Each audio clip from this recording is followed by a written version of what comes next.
Hey everyone, welcome to the main event. It is Monday, May 1st, 2023. What a weekend. I don't know about you guys, but I had a fantastic weekend. The weather was just amazing. So it's a great basis to start the week on because it puts you in a good mood, you know? Feeling pretty good about it. Let's see what's going on as far as hair loss stuff. I'll come to that in just a minute. Before I do, if you don't know who I am, what I'm doing behind this microphone, my name is Joe Tillman, and I used to be called the original, not just but the original hair transplant mentor. And that comes from, the whole name hair transplant mentor comes from someone, a patient many, many years ago, called me the hair transplant mentor because he's happy with some advice I'd given him at some point. And it just kind of stuck.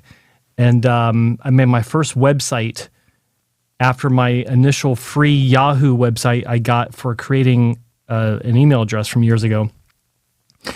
I went with it. Got the domain, created the website, and part of the rest of that is history. But I've been in the hair transplant industry for 20 years, and I'm a hair transplant repair patient, a veteran of hair transplant repair surgeries, from starting 30 years ago, 29 years ago, and it's been a hell of a ride. But what I'm doing here is I'm here to share my experience with you, not just my experience of my own personal journey. If you want to know such things, if you want to ask me questions about that, that's fine. But to share with you the experience that I've gained from being a repair patient, from having bad surgeries and having to live with bad surgeries for 9 years. It was really tough. But then also having worked in some very high level clinics for 11 years actually. And I did all that before I branched out into being an independent business advisor to numerous clinics from around the world. And I also review them. I actually go to these clinics. I'm the only YouTuber currently that has surgical experience working in clinic for a number of years at a very high level, and I'm here to share that experience with you. I currently work with 15 different doctors and reviewed them. They're all documented on my website. They're all documented here on YouTube under their respective playlists as clinics that I think are worth considering. So that's that in a really giant nutshell. A lot to put together in that intro. But anyway, this is a call-in show, and I'm here to answer your questions about hair loss and hair restoration surgery. Happy to do that Monday through Thursday. It makes me the only, or makes this the only, I guess, a live stream or hair loss show on YouTube where it's daily. No one else is doing it on a daily basis. Every Friday, it's been The Bald Truth with Spencer Coburn and me as the co-host, the sidekick for several years, but there's no one doing it daily. So I'm feeling pretty good about that, and I'm enjoying the show. I'm enjoying the calls I've been getting. So with that said, it is a toll-free number in North America. It's toll-free 1-833-563-4247. And, of course, anywhere in the world using Skype or any call app, you can call me as well. And I've had a lot of great calls: Australia, Slovakia, Bosnia, Poland, of course the UK, all over North America and Canada. And it's always fun. It's always fun to speak with people from all over the world and to know that this is not a unique experience to any one region. Yeah, I tell guys and women that are going through a hard time with their hair loss, I tell them, or I remind them, that they're not the only person that's dealing with. Their situation is not unique. And it's true. Tens of thousands of people, hundreds of thousands of people wake up every morning and discover that they're losing their hair for the first time. And for many of them, it freaks them the F out, understandably.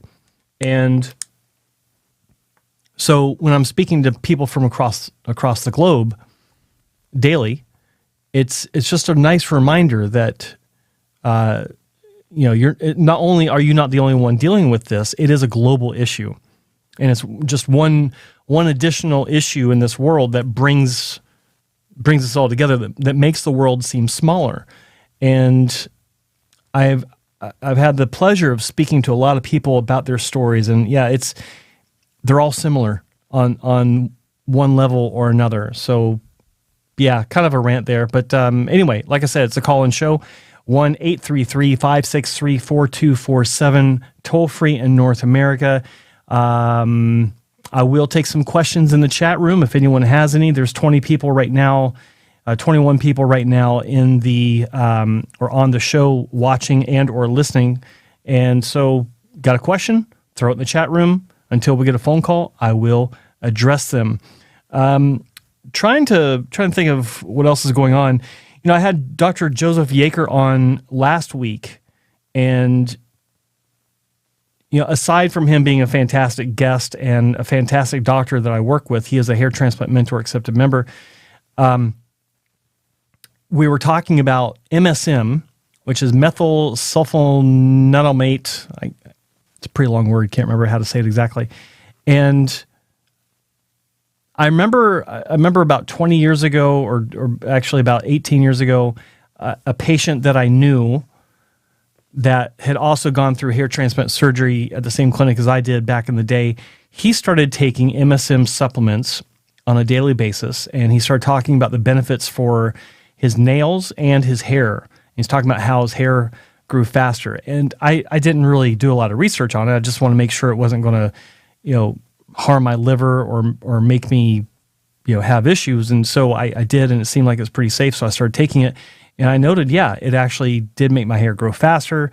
My nails grew faster, like twice as fast. Like it's not something that's minor. Like it's a big improvement. At least I've noticed myself, and he noted it as well. But also my joints, like I had my left knee would usually flare up after going running because of an injury I had when I was in my 20s, and it seemed to not be an issue, or at least not so much of an issue. So long story short, I started taking it again recently, and same thing. My hair seems like it is growing faster. My nails are growing faster. I've been taking it for about 2 months now.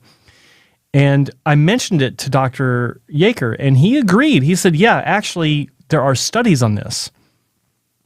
So I started doing some digging. He sent me a bunch of links, and if I get the time soon, I'm going to make a video about this, because it seems like there is more to it than just my anecdotal observations.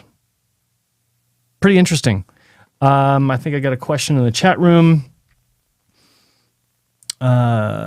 Milk drinker, buddy, you have been doing some reading, because this is you're using terminology in this question that is not currently used. It's something that you must have found in an older post someplace, or some sort of article.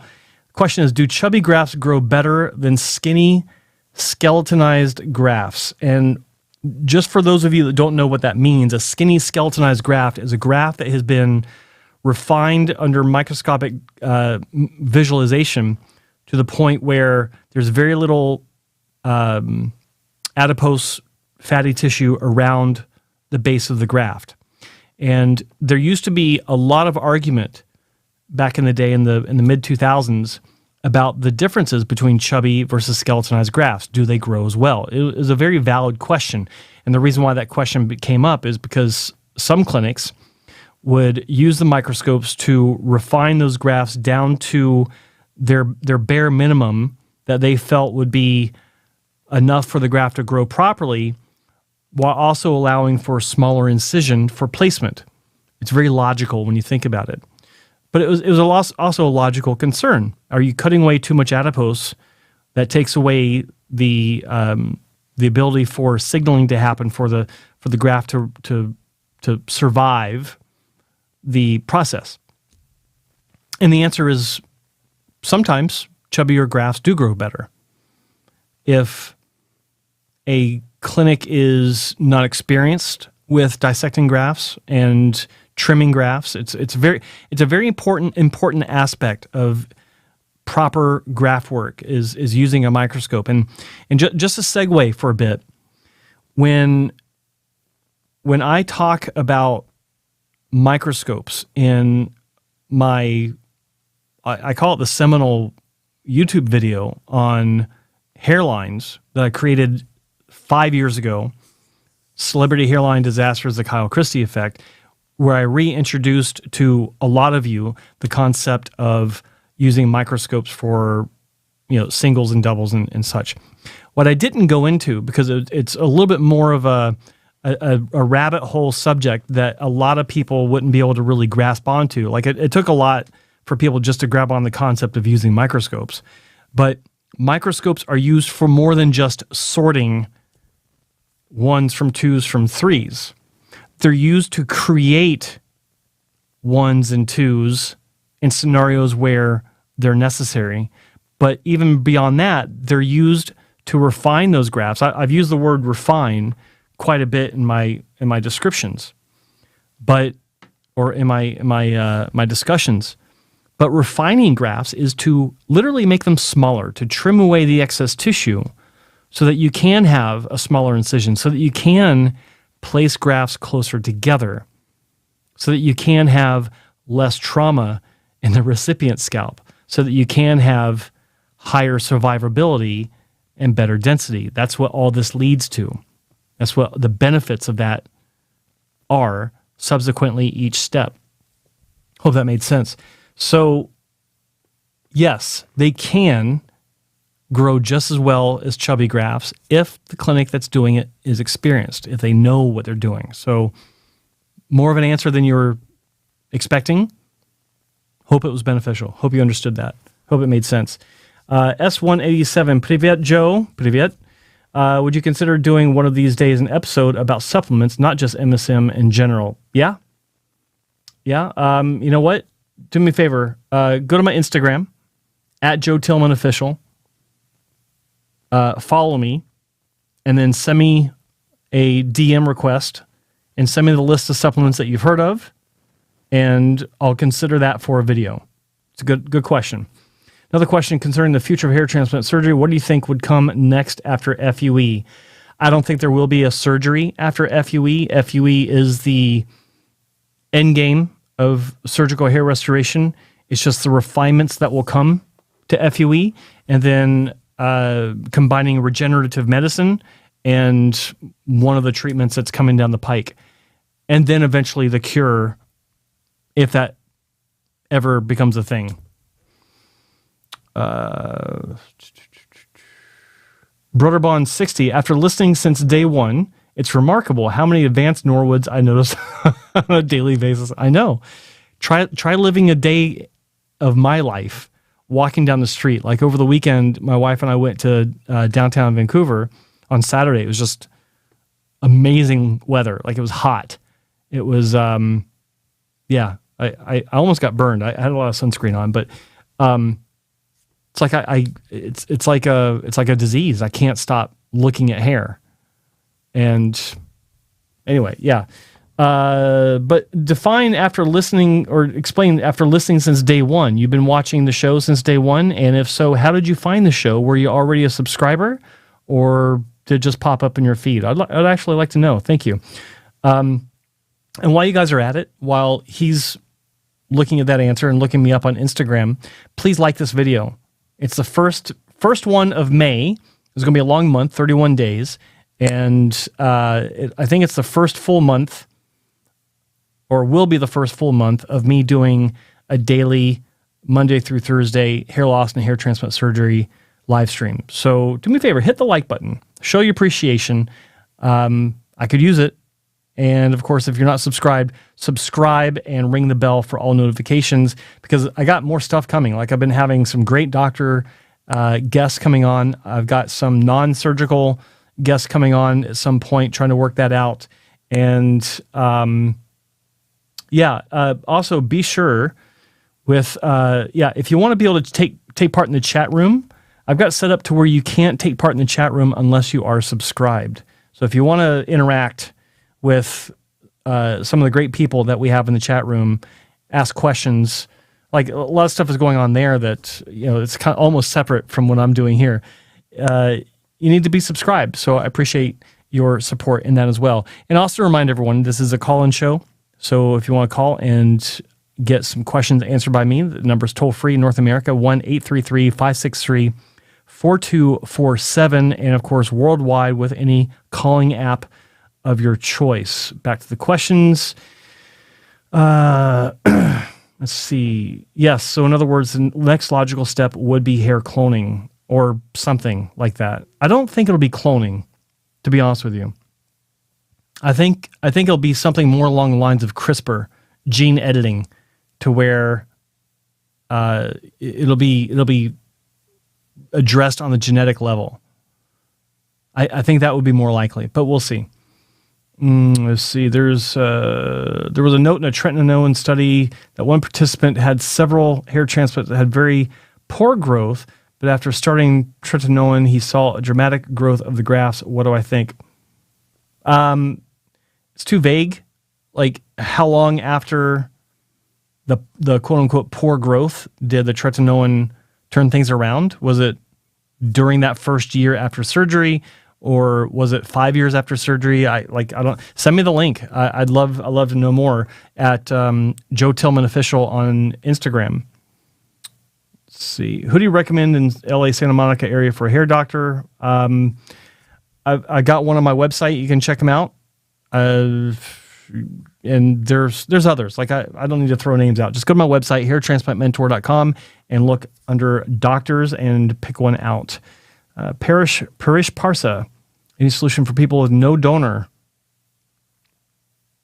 Well, no, because if you don't have any donor, it's a supply and demand issue. You obviously have the demand. If you don't have the supply, there's nothing you can do. I mean, there's body hair. If you got a lot of chest hair, maybe something could be done. Back hair, beard hair. Yeah, I mean, it's tough. It's tough to say, but typically speaking, if there's no donor, then there's no outcome that can be had. So no surgery can be done. Mike Pedroza, yeah, I find myself looking at other guys' hair. Yeah, it's kind of weird, right? It's actually, there was, before I get into it, 833-563-4247, toll free. Please give me a call if you want your questions answered. 833-563-4247. Any doctors out there that are listening as well, if you got any comments you want to make, anything that we've talked about in the past you want to address, feel free to give us a call. Over the weekend when my wife and I were downtown, we're in an area called Yaletown, which is kind of like the funky, fun place to be. All the it people go there, and a lot of times you'll see celebrities because a lot of movies are shot in Vancouver. And we're sitting on a patio at this brewery, and there are four guys behind us, and they're actually talking about a bachelor party and this wedding coming up that one of them was the groom. And I overheard the issue of hair loss, and the guy was talking about his hairline, and they're like, "Oh, nah, dude, your hairline's fine." It was a normal hairline, but there was a Norwood 3 there, and most of four of them, two of them were solid Norwood 2s, one was a solid Norwood 3, and the other was also pushing Norwood 3, but I could see a lot more in his future. The other Norwood 3, he was like a Jude Law, but much better than a Jude Law. Like, it was like the exact same type of hair, but his hairline, the forelock that was there was amazing. And it was kind of funny to hear these four guys all talking about hair loss, like a bunch of girls talking about, whatever they talk about, like their hair or their, whatever. Now, I've not heard that in a long time. I've never been in that situation where me and my buddies are talking about our hair. Like back when, I was losing my hair, it was a very hush-hush thing. Like, you do not talk about your hair loss. You do not talk about being concerned about your hair loss. And like, it was a big, big deal. And these were four guys in 2023 just sitting around having a beer, talking about their hairlines. And my wife said, "Do you want to jump in on this?" I was like, "No, I'm not going to jump in." But it was kind of cool to hear them being open about this with each other. So, yeah, just an observation I had. Toll free, 833-563-4247. I will be shutting down if I don't get any calls. I'm going to give a longer time period here because this is primarily a call-in show, and I've done it before. And it's fine. Like if no one has any questions that you want to actually ask me directly, that's fine. But I'm not going to keep going to the chat room for too long because I do have things to do, and I'm here for you guys, not for me. So give me a call, 833-563-4247. Adele Almotairi, hope I said that right. A lot of you have names I'm sure I'm butchering. So could recommend good doctor to fix the beard and the donor. To fix the beard and to fix the donor? Note, some mustache hair are not growing correctly. The angled out looks strange. So you had a beard and mustache transplant and you want to fix that and you want to fix your donor? Not sure what you're asking me there. Sorry. And you asked a question before. Okay, so you said, "Hey Joe, much gratitude for your help." Sorry, I jumped ahead. I had both a beard and mustache transplant. It went quite fine. The donor area is over harvested because it wasn't planned, and I want to fill the jaw area. Okay, so was this on top of having a hair transplant on your scalp? Like you said it was unplanned. Please clarify with more comments. Brotherbond60, answer. I'm a recent regular fan of the Bald Truth. Awesome. Okay, thank you. Thank you for clarifying that. That's good to know. See, Dr. Miller. Huh? Jeff says, Dr. Miller, one transplant doctor you recommended killed my friend Ishbarm. You killed my friend Joe. You were... I don't even know who Dr. Miller is, so you got the wrong Joe. Sorry. Let's see. Do you think that gene therapy could put transplants out of work? Yeah, I think that if they can get it right, obviously, then yeah. But there's so many questions. Like will it work? I mean, CRISPR editing, gene editing is advancing. There are some countries that are pushing it forward more so than you'll find in like the States or Canada.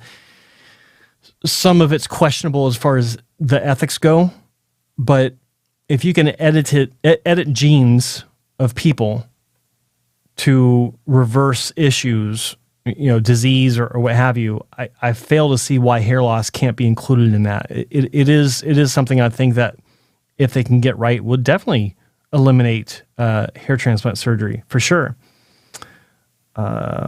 See, next question. Joe, I do that all the time. I think, see. Are mustache transplants particularly risky? No more risky than a beard transplant. Chris McClansky in Poland. Hello, buddy. Do you know Dr. Augusto Guerrero from Portugal? Maybe. I don't know him personally, but I might have heard the name. Kind of rings a bell. Not sure. Okay, so Adele Almotari says they harvested too much hair without correct distribution, similar to your case before. My case. Sorry, buddy. I'm getting confused. I think I did a video on one of these cases. So anyway, you know what? Adele, go to my Instagram at Joe Tillman Official and let me know what your situation is. Let me know. I was asking if you went in for an actual or regular hair transplant and then they did a beard on top of it, because you said it was unplanned. So explain what you mean by unplanned and let me know what's going on, and I'll be able to answer you more comprehensively and accurately. ML. Hello, Joe. Hello, ML. Is Dr. Wong still practicing? Yes, he is. Is he still a go-to guy in North America? I think so. Milk Drinker, have you noticed lots of young guys really want rounded corners when they should probably be more angular? Yes, and I did a video on this, how you can tell if someone's been to Turkey for a hair transplant. Not all of them, but it's the seagull wings, like this, but in the temples, right here. That's wrong. They don't exist in nature. And a lot of guys want that. A lot of guys go to clinics and they say, yeah, I'll just trust you for. Here's a really unique contradiction. It's weird. Some of the best hair transplant or hairline doctors in the world have patients coming in saying, yeah, I want to do XYZ for my hairline. And when the doctor gives their recommendation, they fight the doctor. They say, no, I know what I want. And the question I've always had is, well, if you know what you want, then why are you coming to a hair transplant specialist or a hairline specialist because of what you found online that they do? Like obviously you do have input and you should have input, but if you're standing steadfast against what they're recommending, why are you there to begin with?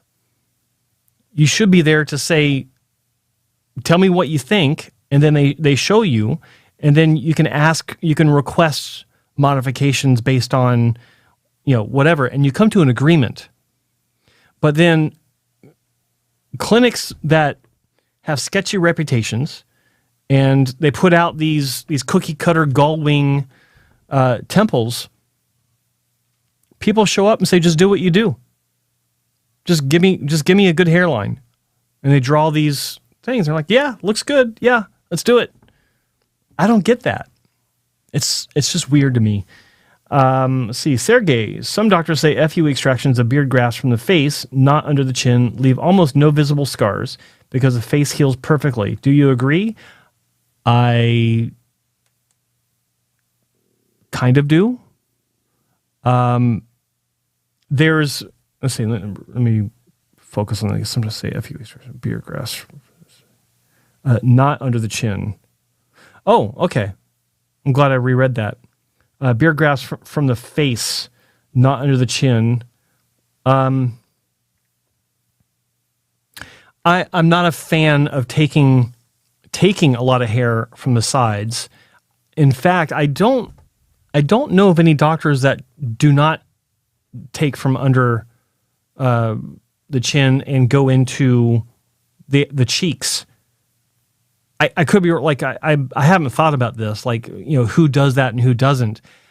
But if I think back on the discussions I've had and things I've seen online, I believe that the better doctors that do utilize beard hair will almost exclusively try to go from underneath the jawline because it does heal fantastic, but also any sort of remnants of scar tissue or remnants of surgical evidence are concealed because people aren't really looking underneath your jawline, but it's much easier to see on your chin. So I'm not sure I agree with that. I need to think that through, but I don't think I've seen really any reputable clinics talking about taking grafts from the cheeks. I could be wrong. Like that's a great question. It's kind of out of left field, so I wasn't really prepared for it, but I'm pretty sure that's accurate. Let's see, S187. Do you know when will be the next Global Hair Summit? The Global Hair Loss Summit, GHLS, is every December. So it'll be roughly the middle of December, around the 16th or 17th. It's usually 2 days. And so around mid-December. We haven't set a date, or they haven't set a date for specifically this coming year yet. Milk Drinker asks, how many beard grafts could you potentially get, and would you want to? I could get a couple thousand, and that's according to, like, I haven't had an official assessment because I'm not really interested in that, but I was sitting across from Dr. Poswal, Arvind Poswal of India. I was in Milan, Italy, having dinner with some friends and colleagues at Beauty Medical, the trichopigmentation S&P people, and Dr. Poswal just happened to be there as well with his wife, Barty, I think that's her name, and he was staring at me during, like, I've known him for years anyway, but he's staring at me during dinner, and I finally put down my fork. I'm like, Doc, what are you staring at me for? He's like, I'm sorry, but I cannot help but stare at your beard. I could get so many grafts from your beard. And everyone started laughing, and it was kind of funny, but probably a couple thousand, because I do have a lot of beard hair. Let's see. Yeah, what happened to Mr. Rolandis? I have no idea. He's gone dark. Hope he's okay. I'm sure he's okay. Let's see. FSKC, you're the one that would come up with that angle on that. Is $6,000 expensive for a 3,000 follicle transplant? No, that's fairly cheap. If you want, actually it's very cheap. If you want really high quality from a very highly reputable clinic, it's probably pretty expensive. If you're going for these, the clinics that you typically find people are going to that are on Reddit or on Facebook groups, things like that. So it depends on your needs and what you consider to be quality. Hope you do your research. Okay. Let's see. A.L. Herbert. Hello, A.L. Would you do a consultation on this show if we sent photos? Yeah, actually, I do have that option. You can. I think it's somewhere on my website. If you want to have a consultation with me, you have to agree. Yeah, it is on my website, actually. Hairtransplantmentor.com. Check out the somewhere on there. There's an option. And if you want to have an actual consultation with me, I don't charge anything, but you do have to agree to allowing me to use your photos on a video. And I'll do a video, and it helps you, but also helps a lot of other people that probably are in the same situation, because very rarely have I ever come across someone that has a situation so unique that no one else has it. Like I've never seen that. Let's see. Sergey, I meant when you run out of beard grafts under the chin, they say they can take grafts from the cheeks with no visible scars. Yeah, I don't know. Maybe. I haven't delved too much into that side of things, because it's not done that often. Contrary to what people say online, it's not actually done that often. S187, Joe, have you heard of HairDAO? Yes, it rings a bell. I don't know why. Do you think you could invite them on your show? I don't know who they are. Who are they? Are they a YouTube channel? HairDAO. Let me see if I can look that up real quick. HairDAO.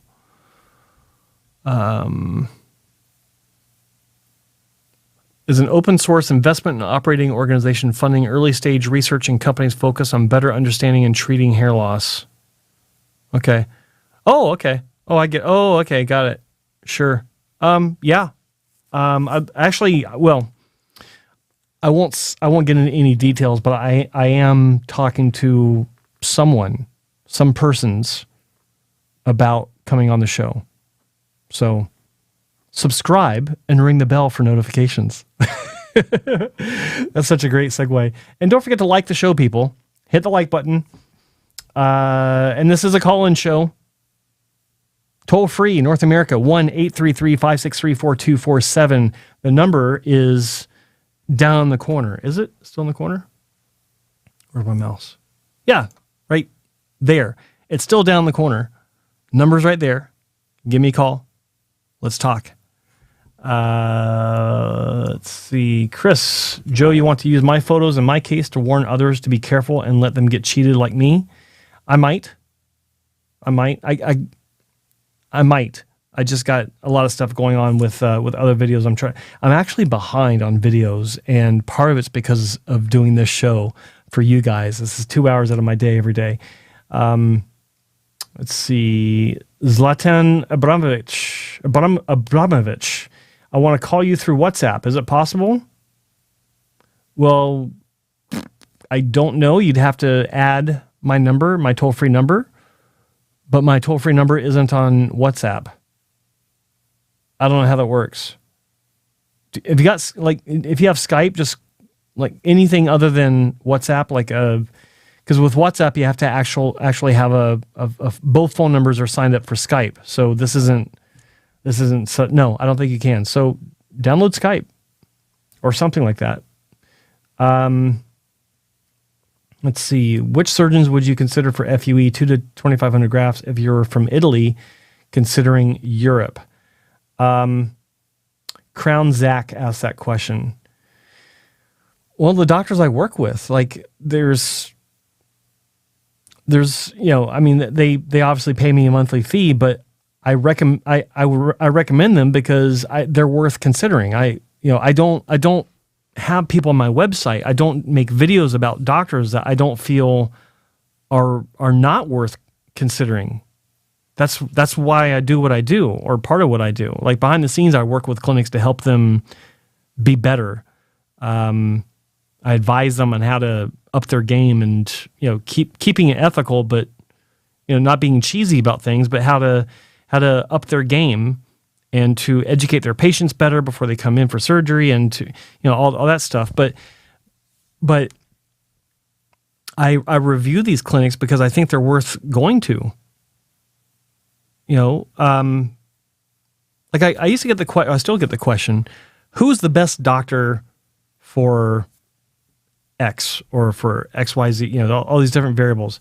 There is no such thing as a best doctor or a best clinic for everyone.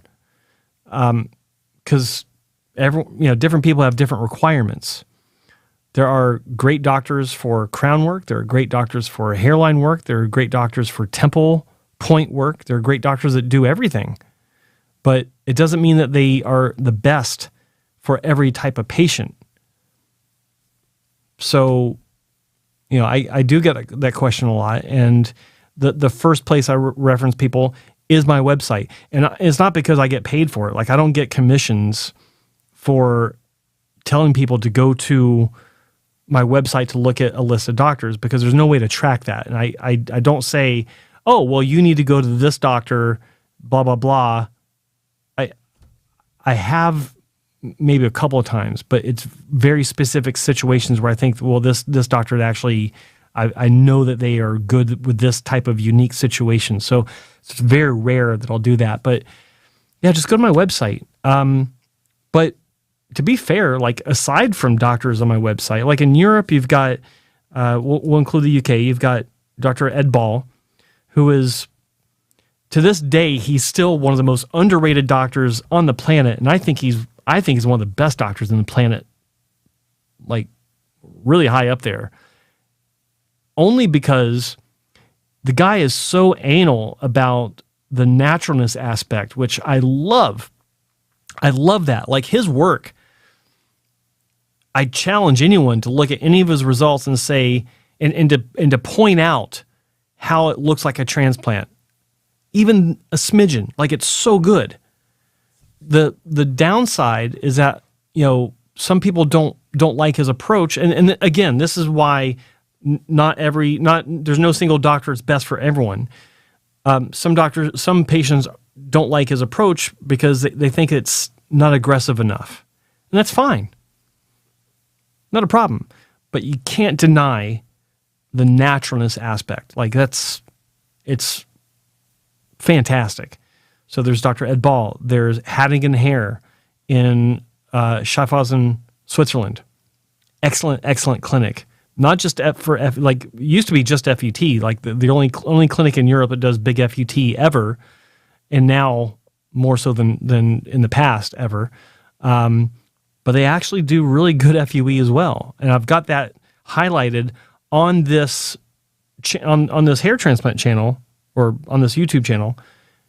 Look under my playlist for Haddingen Hair. It might be under European Hair Clinic. I forgot how I labeled the playlist, but they're on my website or on my YouTube channel. There's also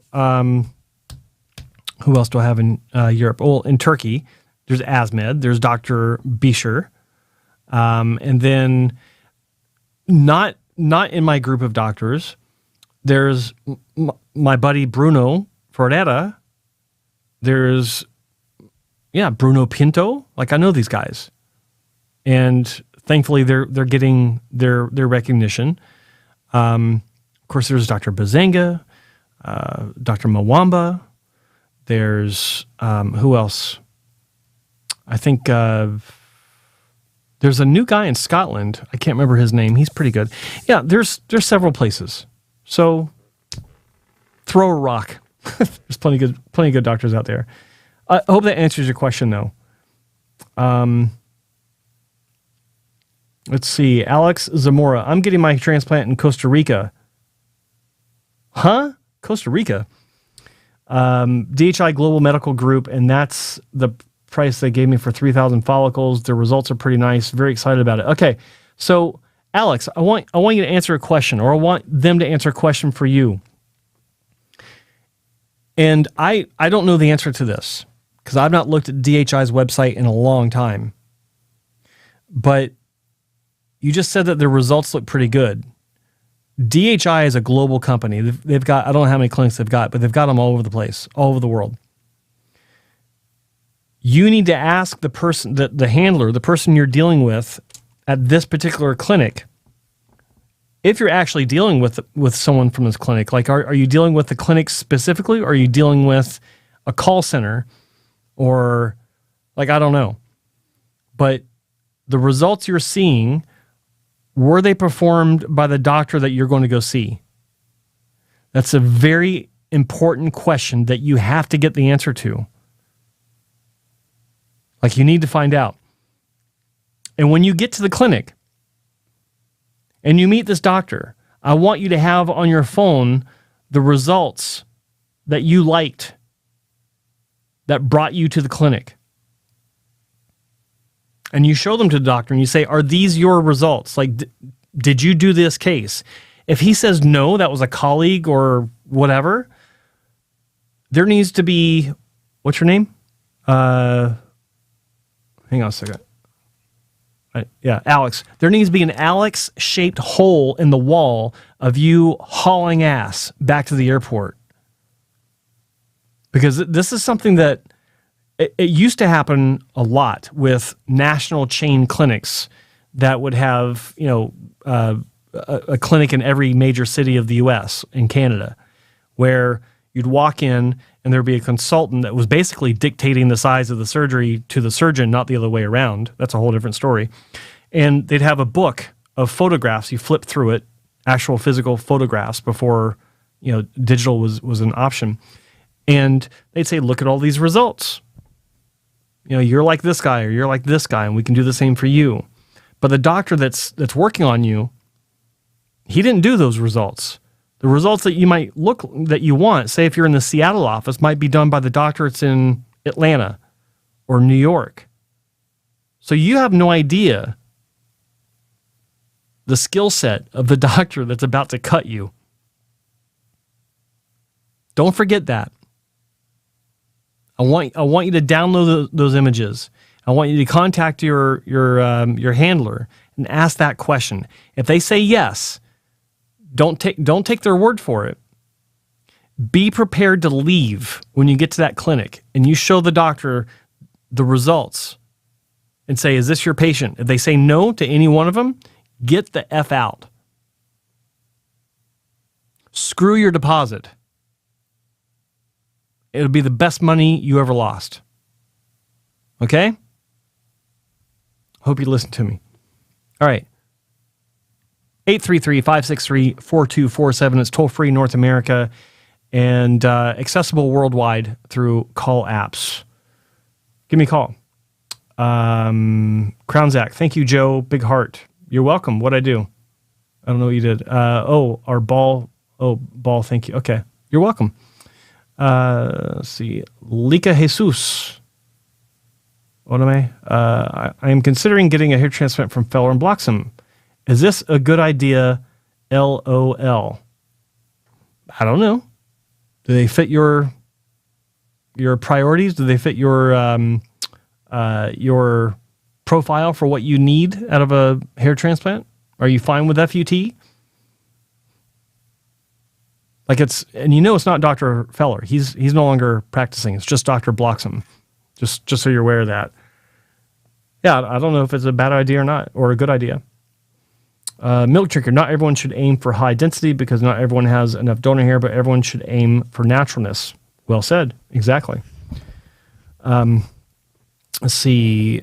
Adele Almutari, I've sent you a DM in Instagram. Thank you. Thank you.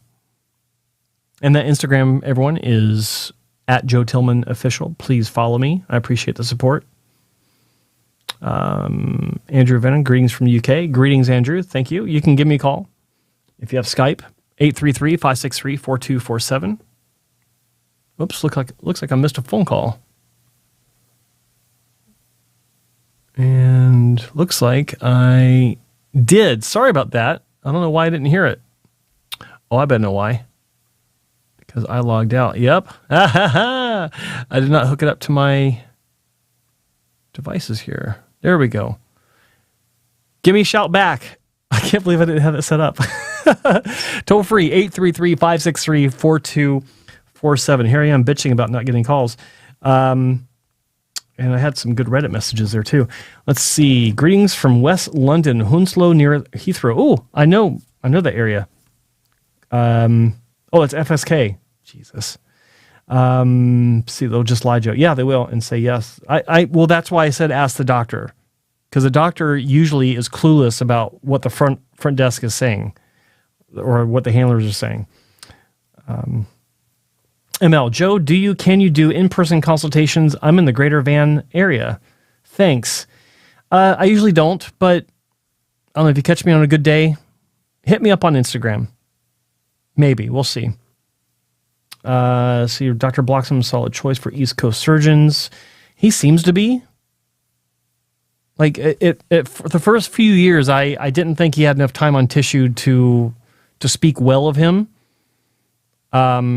In that regard, but he's been doing it now for I think about about 7 years, maybe 8, and certainly good training. Like Dr. Feller, love him or hate him, he was a good hair transplant doctor, and I think that he's one of the more solid options on the East Coast, if that's your game, FET. What's the max number of hairs per square centimeter one can get with hair transplant surgery? Well, I don't deal in hairs, I deal in grafts, because that's what's going in there. It's an incision for a graft. So, is 100 hairs per square centimeter possible? Absolutely, which equates to, like if you're doing for the hairline, single hair grafts, it is possible, but it's also not advisable. Because you're really, in most cases, you've gone past the threshold of what makes sense, because you reach a threshold where the gains are not healthy like they would have been with a lower density. Hey, you're on the main event. What's your name? Where are you calling from? Hello? Hello, you there? You're on the main event. I'm not hearing anything. Let me just double check my settings here. Yeah. I do not hear you.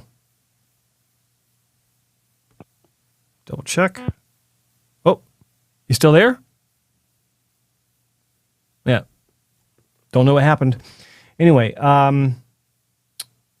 yeah, you can get native density with multiple transplants. Whether it's a good idea depends on level of loss. And yeah, you're right. Yeah, you can, there are a few cases where I know that roughly 100 singles were placed successfully, give or take a few. But it's definitely not advisable. And it's not so much due to the doctor's skill. Most of us doctor skill, but there also has to do with the physiology of the patient. Can the tissue handle having so many incisions made so close to each other to get that 100 per square centimeter number? And in some cases, no.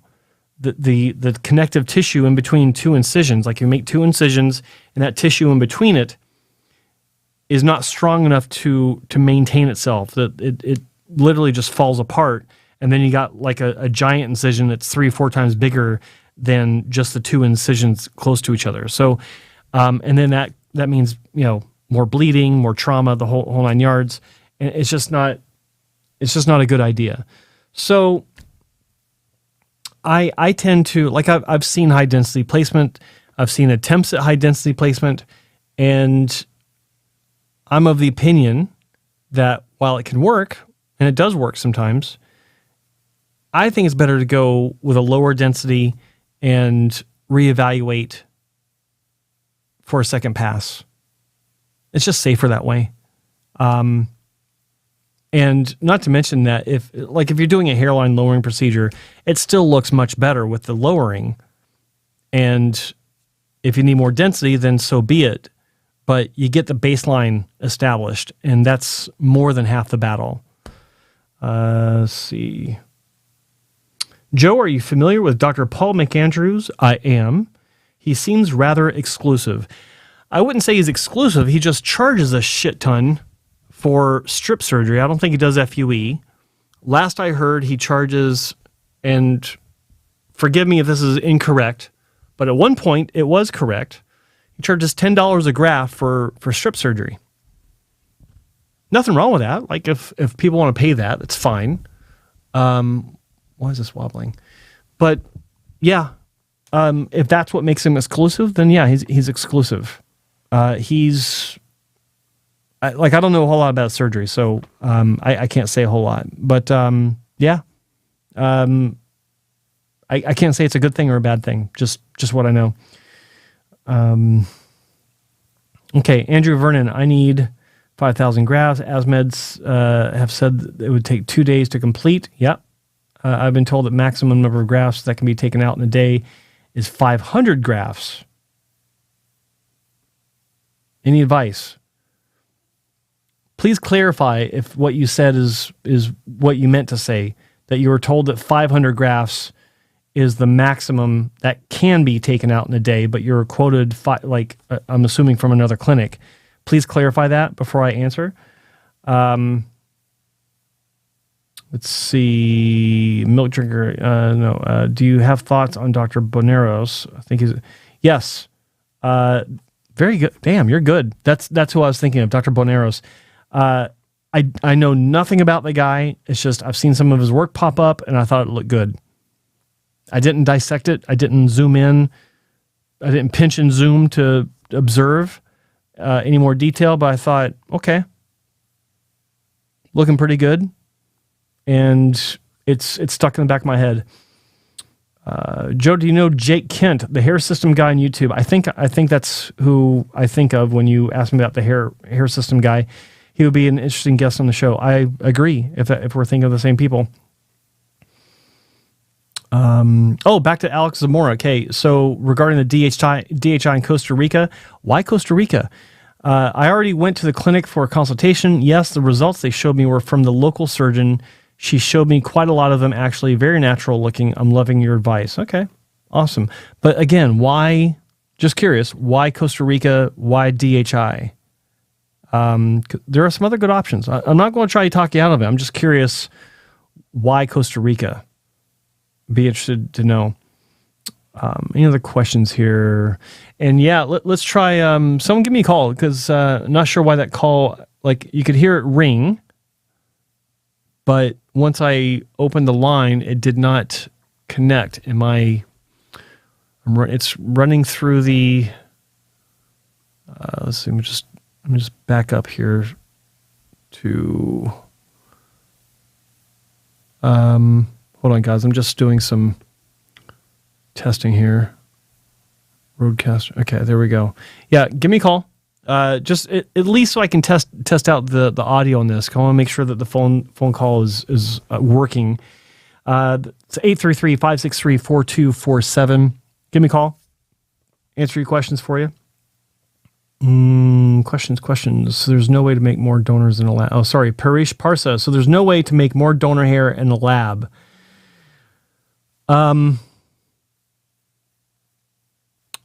There is, but not reliably.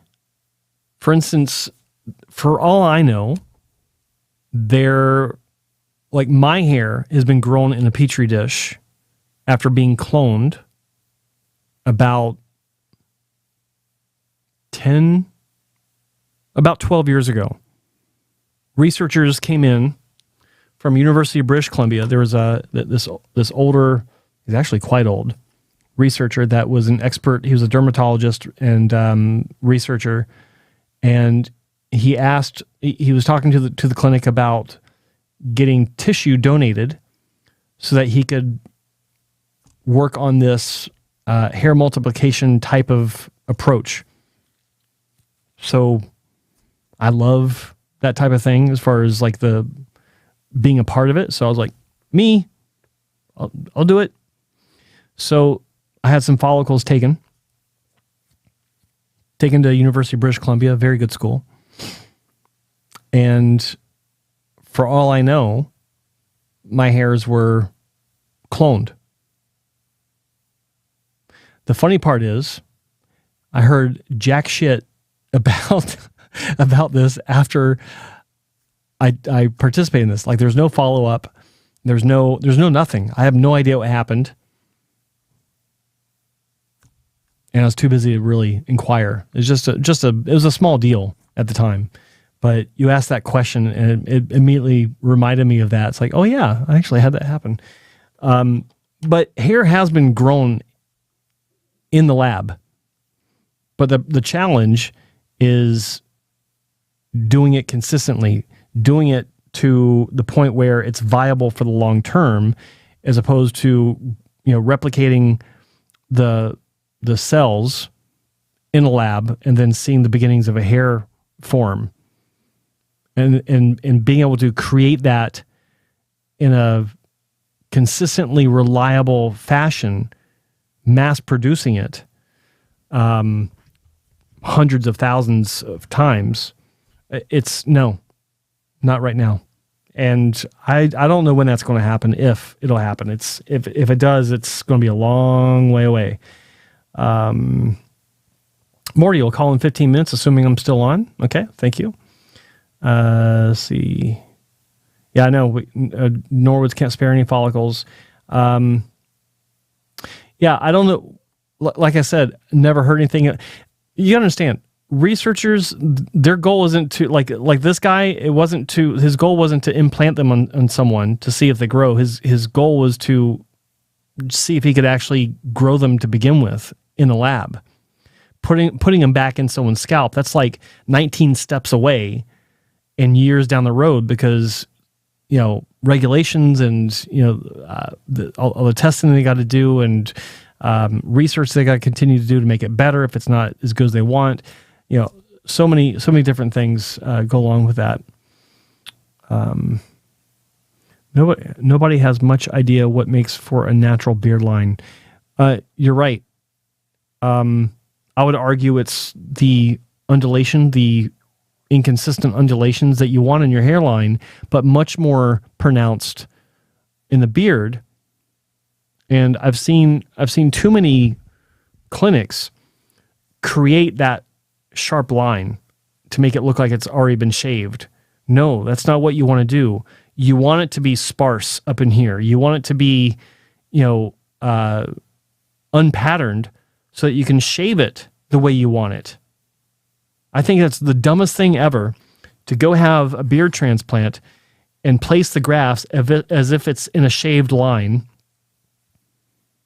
That's not a thing that you want to be stuck with, because at one point, the trend, the fashionable thing to do with a beard was for it to not look like it was shaved on the top in a straight line.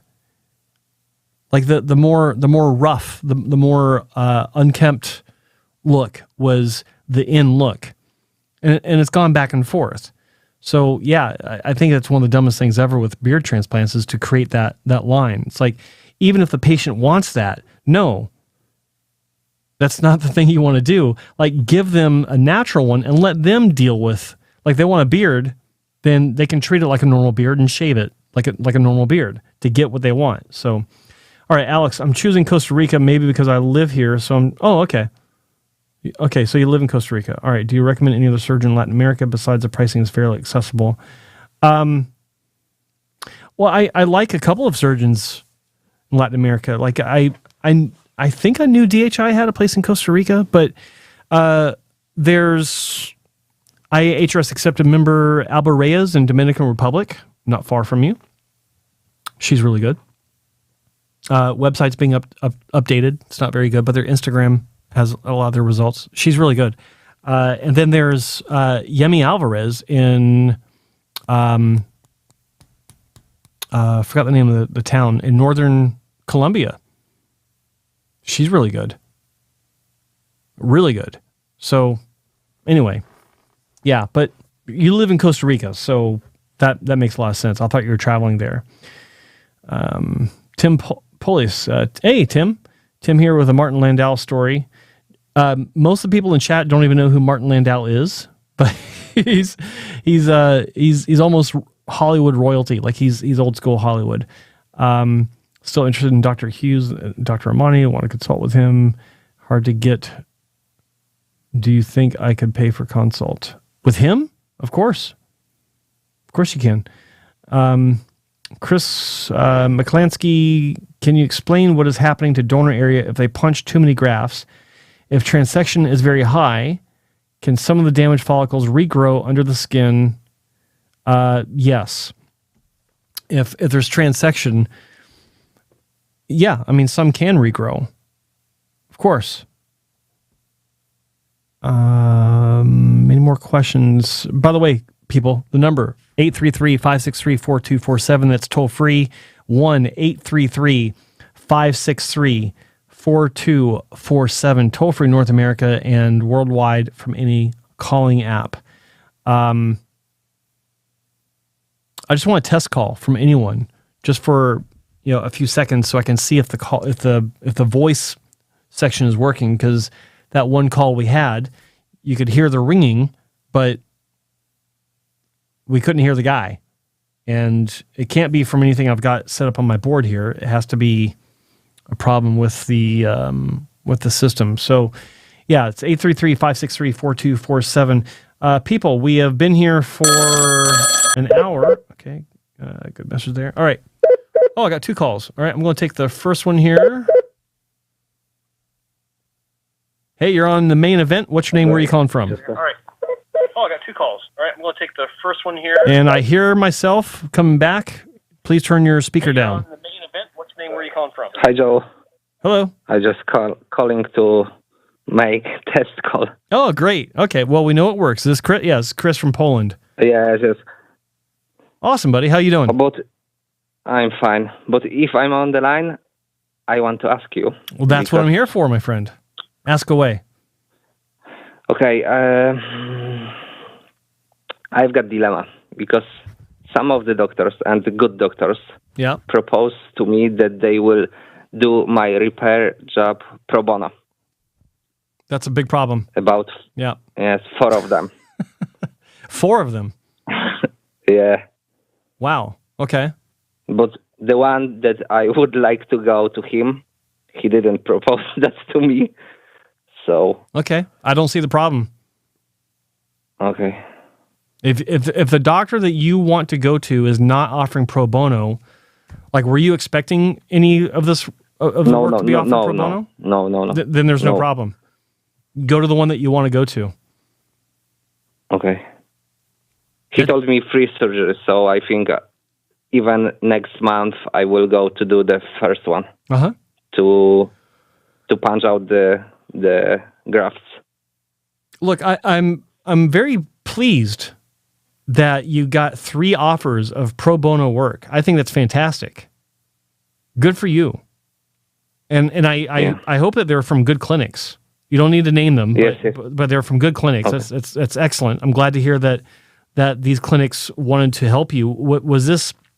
Now, I have to ask, was this in exchange for the use of your story? Were they saying, we'd love to use your... No, I reached to ESHRS, and some of the members, when they see my case, they say that they do the pro bono repair. Mm-hmm. Okay. So wait, you reached out to ISHRS or you reached out to the doctors specifically? Yeah. Specifically to the doctors, but first I reached to ESHRS. They give me the list of the doctors, and I reached to the doctors. Okay. All right. And the doctors that reached out to you they're good clinics? Yes. Okay. But one of them showed me the repair cases. Very good. Okay. And one of them showed me he's very good doctor, but he showed me the cases of the people that come to him first time. Mm-hmm. So. Okay. I think like, did you get any paperwork? Like, did you get discuss moving forward with any of these doctors with their offer of pro bono work? Yes. And did they send you any paperwork to sign off on? No. I even went to one of them. Okay. And one of them I had Zoom call. With others I was writing emails. Okay. All right. And even after last year live, I reached to Dr. Cole, and now I've got some WhatsApp talks with him. Maybe I will have Zoom call with him also. So okay. All right. Well, I think it's a great question.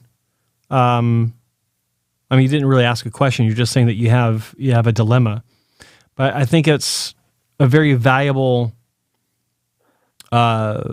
story. I think it's a valuable point, actually. That's the best way to describe it, is you have been doing your research like crazy for the past few months because of this situation you got yourself into. And just for people that aren't familiar with Chris's story, he's in Poland, and he had what I thought was a beautiful head of hair, just like a early Jude Law style high temple head of hair. And he wanted to get his temples filled in, which is understandable. I mean, there's nothing wrong with that. And he fell into the trap of online marketing and went to a clinic. What was the reason why you chose the clinic that you chose? Was it because of the pricing? No. Or because one of my friends went there. Okay. And he told me go there. And he was telling I asked him. Yeah. I asked him. You know anybody who was there? He told me that he knows 5 people, but from Turkey. But he was only 3 months after the hair transplant, so his hair were looking okay. Right. Just starting to grow. Yeah. And you didn't realize that it was too early to judge his result. So since that time, his result has grown out more. How does his hair look now? When I saw him 1 month ago, his hair looked like doll hair. So it's like shit. Yeah. And he has the straight line, so he even look worse than me. So. I'm sorry for your friend. And I asked him last time, tell me why you say to me that she is a doctor. And when I called to that place, they told me that this is a doctor with 15 years experience. I checked them on Google. The place was in hospital.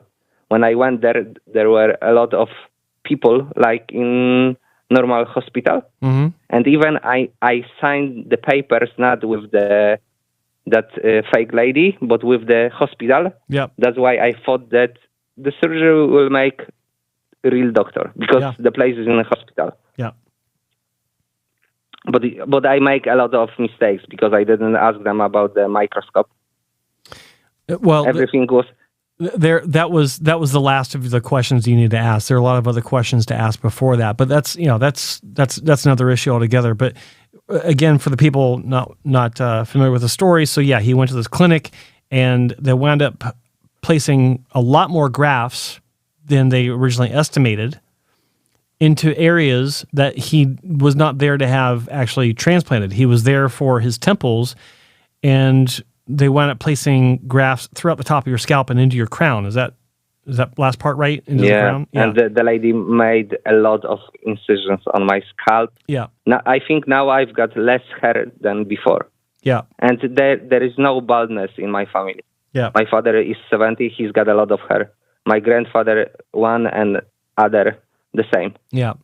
So now he's in a position where he's finally done some research. He understands the issues, and he's reached out to several well-known doctors asking for advice on repair, and you've been offered 3 pro bono surgeries. Even 4 or 5. 4 or 5. Did they all say one surgery, or did they say this is going to be a multi-surgery deal, and we'll do all of them for free? One of them said that first we have to punch out the grafts. Yeah, and this is one of the pro bono offers. Yes, and the other said that it will be good to fill in. I don't know to fill in the temples. Wow. Yes, to fill in. Okay. Interesting. So the one doctor that you've decided you want to go to has not offered pro bono.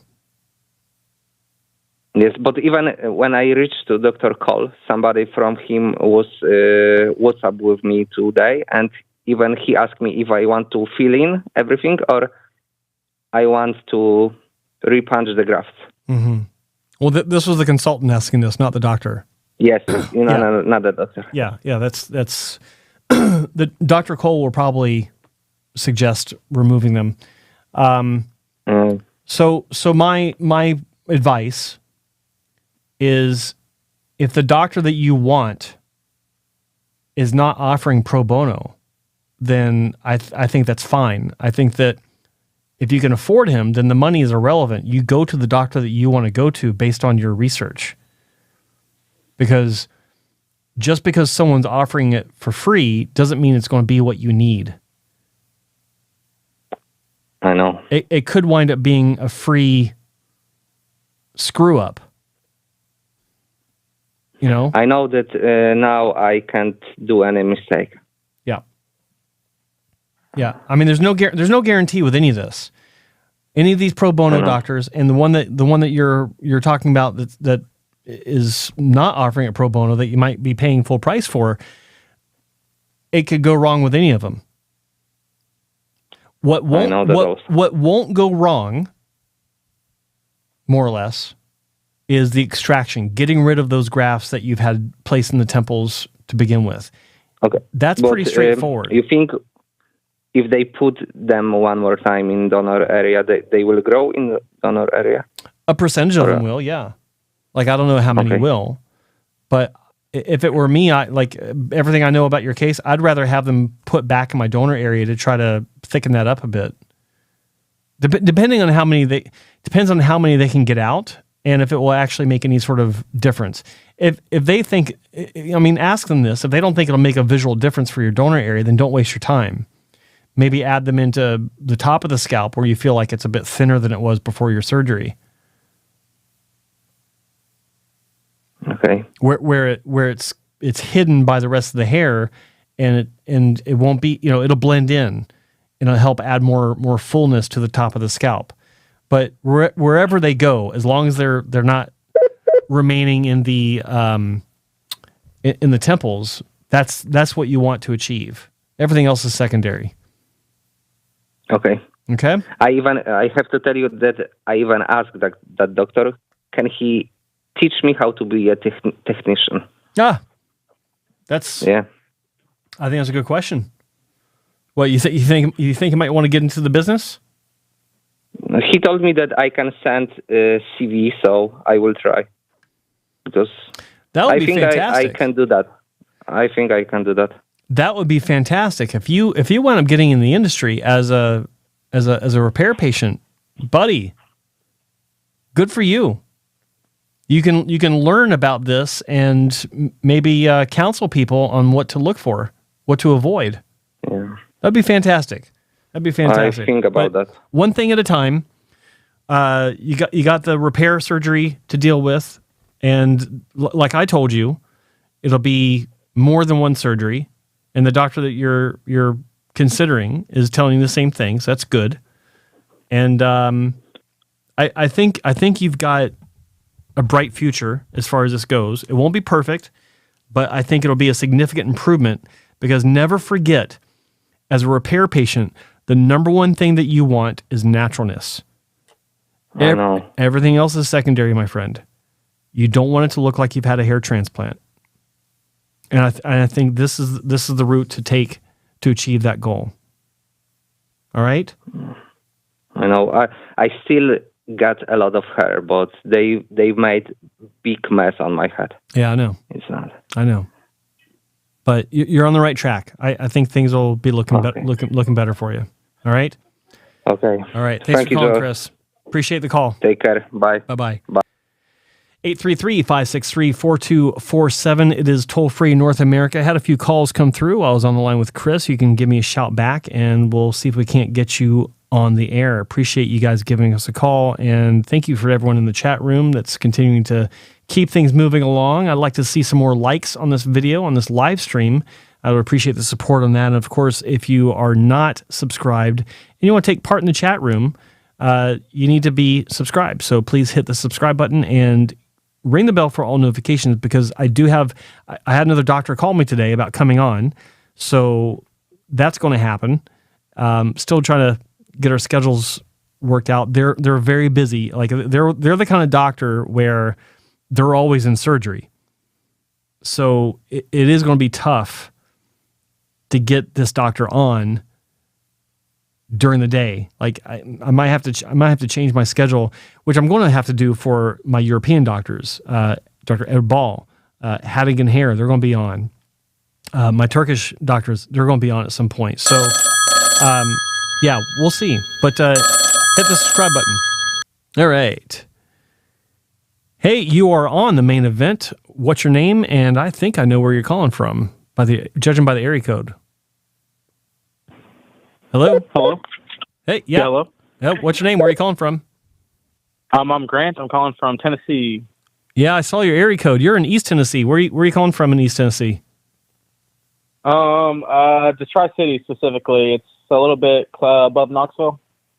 Would it be Elizabethton, Johnson City, Kingsport, or Bristol? Yeah, Johnson City. You know, that's where I grew up. It's Johnson City. Wait, no, you're lying. Really? No. Yeah, I went to Elizabethton High School. Oh, wow. That's so cool. I had no idea. Wait, did I actually get in? I'm surprised. You did. And my brother went to Science Hill. Oh, yeah. I'm literally like 15 minutes away from Science Hill right now. Small world. Right on. What can I help you with? Yeah. Oh, I had some questions. I was hoping you could maybe give me some direction. Sure. All right. Well, I'm 22, and I noticed that my temples were receding just a little bit after high school. Yeah. And probably by the time I was maybe 19, almost 20, it kind of started to look like I was going to start balding. Like, it was definitely noticeable where I was like if people saw me, they're like, dude, are you balding a little bit? But like, it was still kind of like if I wore my hair long, I could kind of cover it up. Aren't people great? Aren't people aren't they just fantastic? Hey, aren't you going bald? That's really how guys are, though. They really do. They'll do you like that. Yeah, I know. I know. But I got like super scared, and I looked it up, and I immediately kind of found like that people got hair transplants. And then like when you first find out about them, you kind of are like, oh, this is the answer. And then you realize it's kind of just like in a sense like a really good illusion. And like, but the best options you have are like if you get on it early, because it's kind of just like, I guess that's kind of the best thing you can do. And I was like, well, I'm on it kind of early. So I actually got on finasteride like 2 years ago. Yeah. Because I looked it up, and apparently some clinics, I'm so young, some clinics won't even work on you if you haven't been on finasteride super long. So I'm like 22 now. I've been on finasteride for 2 years. Okay. And how's it working out for you?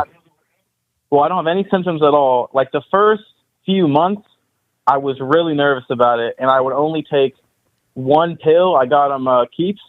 And I only took one pill, although I guess you could get any of those services or through your doctor. Yeah. I only took 1 milligram every other day because I was so nervous. And then when I didn't have any like bad results, I just eventually go to one a day. Yeah. And honestly, I'm not even super strict about it. Like I miss some days, and I don't even stress about it. I'll just take it the next day. Like it's not even a big deal to me. I kind of even forget I take it sometimes. But it actually really helped my hair. Like I wish I could send pictures so you could put up on the screen or whatever. But my hairline is so much it's so much thicker now. Yeah. I haven't got any of the hairs back I really lost. So like my hairline is still kind of taller in the corners than I'd like it to be. But the area just where the hairline still is a lot thicker. But I guess my question is like, I still want a perfect hairline because it's not like perfect like it was, I guess, when I hadn't had lost anything. So I was wondering, obviously, if you go into any of like the hair loss forums, everyone tells you just wait. Your hairline is fine, and I know it's fine, and I could honestly go on probably the rest of my life and it wouldn't bother me. It's kind of just something I want for myself. Do you have any like thoughts on that? I do have more questions. Just like I guess that'd be a good first yeah. Well, question. let's start with that one. So sorry, your name was Justin? Grant. Where did I get Justin from? Oh, actually, it's my buddy's kid. Sorry. Yeah. Okay. Grant. Sorry.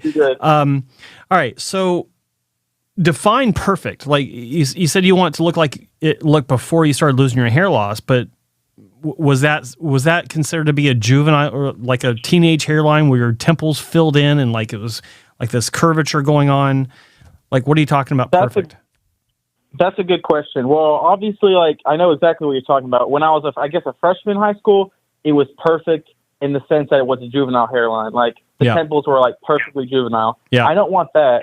But then, like maybe mid high school, I think I kind of like went through like the adult hairline, like when most people are probably like in their 20s hairline. Yeah. Then hitting their 30s. Like I hit like maybe my 20s hairline mid high school, and then by like end of high school, I was like late 20s hairline, and that's when I kind of stopped it in its tracks with finasteride. Okay. But I would just be happy with, I guess, the mid 20s hairline where like you're like, oh, this guy could lose his hair in his 30s, but right now it looks fine. I guess I don't know. Maybe like a Norwood. Let me look at the Norwood scale, but maybe like a Norwood 1, maybe a little bit less than that. Well, there's no such thing as a Norwood 1, just so you know. A Norwood 1, like I've seen on some of the charts, but that's not a real. That's not the original chart. Okay, the original Norwood Hamilton hair loss chart starts at a Norwood 2, because that denotes a Norwood 2 is actually the perfect male hairline. That's a strong male adult hairline after it's transitioned from being a juvenile hairline. So those temples that you're talking about, they have receded into a Norwood 2, and that's the baseline that all adult men are trying to get to if they have hair loss.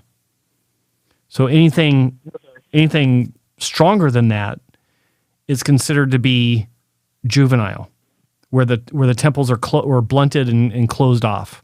Okay, so if you look at a Norwood 2, where do you sit now compared to Norwood 2? Do you have more hair loss than a Norwood 2?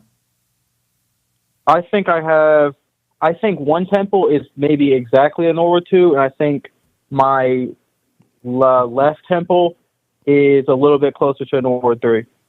Okay. And okay.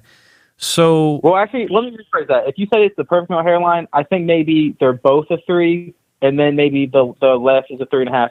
If the 2 is the perfect hairline. Okay, so what you're telling me is your hairline looks like Jude Law. Let me look up Jude Law real quick. Hold on, who's Jude Law? Oh my God, I just aged myself. Oh, wait, is Jude Law a 3? That's a 3. No, mine's not as bad as Jude Law. It's a little bit better. Okay, look at Hugh Jackman. Look him up. Okay, hold on. Because that's about a 2. That's a strong 2. I am basically exactly that. There you go. You don't need a hair transplant. You're good. I knew you would say that. But yeah. It looks so good when you get one, though, and like they bring it down. Well, okay, here's the thing. Who's they? Who brings them down? Because most reputable clinics, they won't bring it down from a Norwood 2, or if they do, not very much. Not to this Norwood 1 that you were talking about, which is a closed hairline.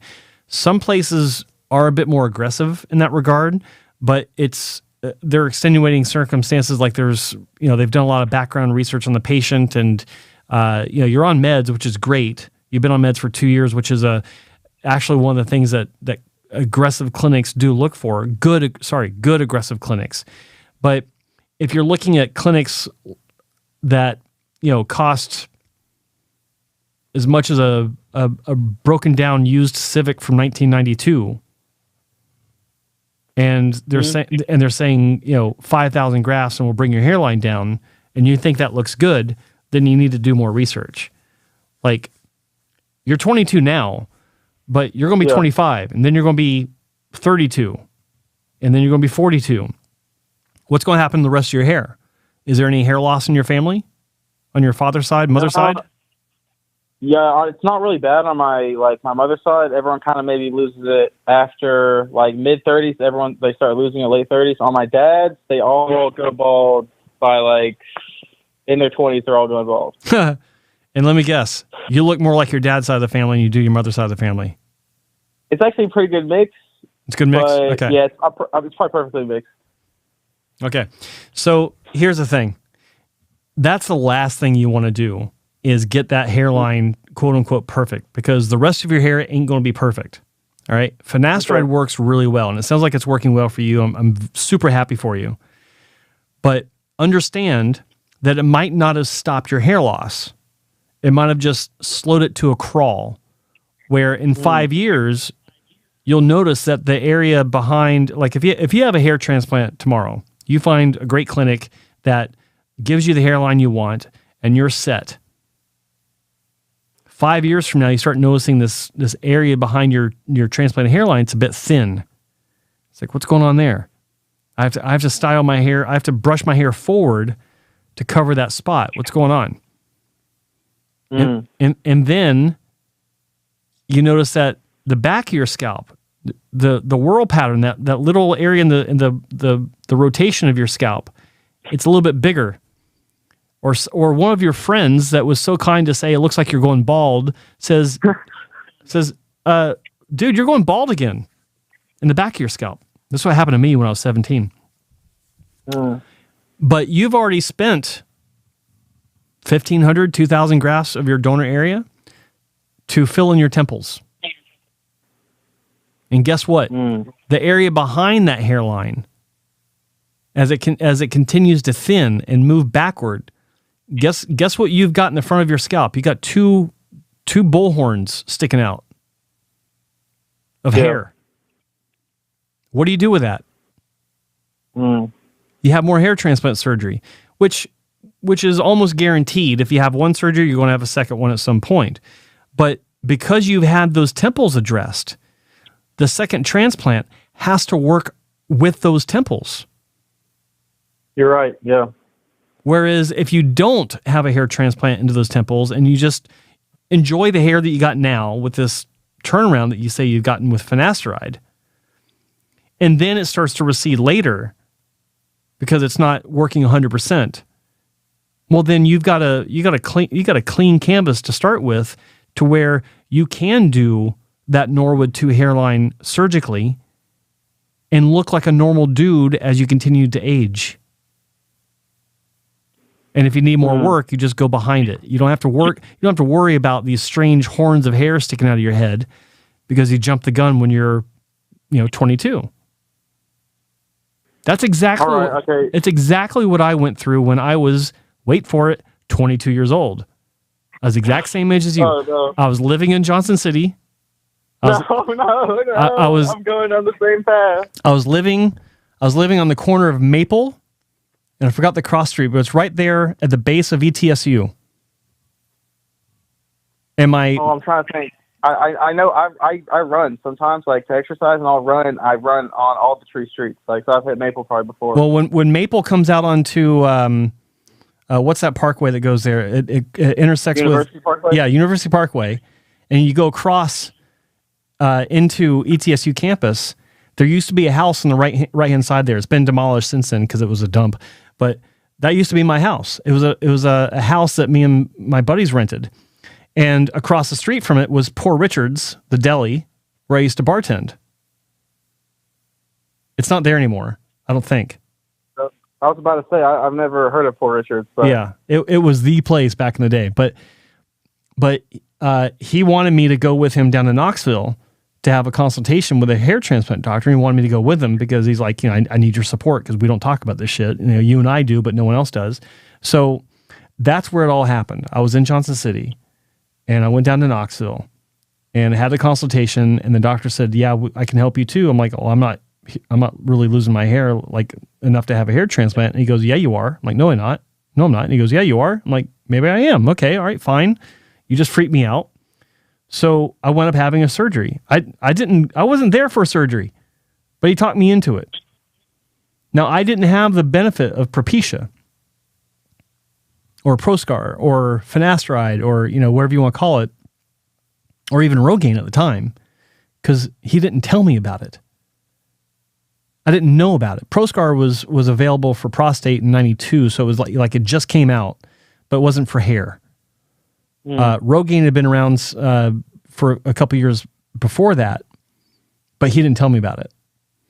So long story short, I had 2 bad surgeries, and then I kept losing hair, partially from shock loss, from him just carpet bombing my hair and destroying it, so it thinned out.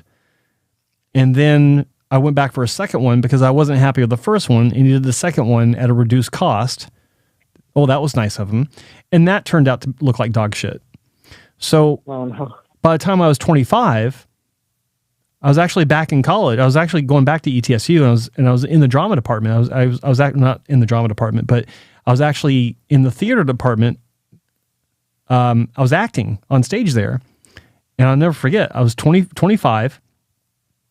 I was a Norwood 4, but the front of my scalp was full of ant legs on growth hormone because the grafts were so big.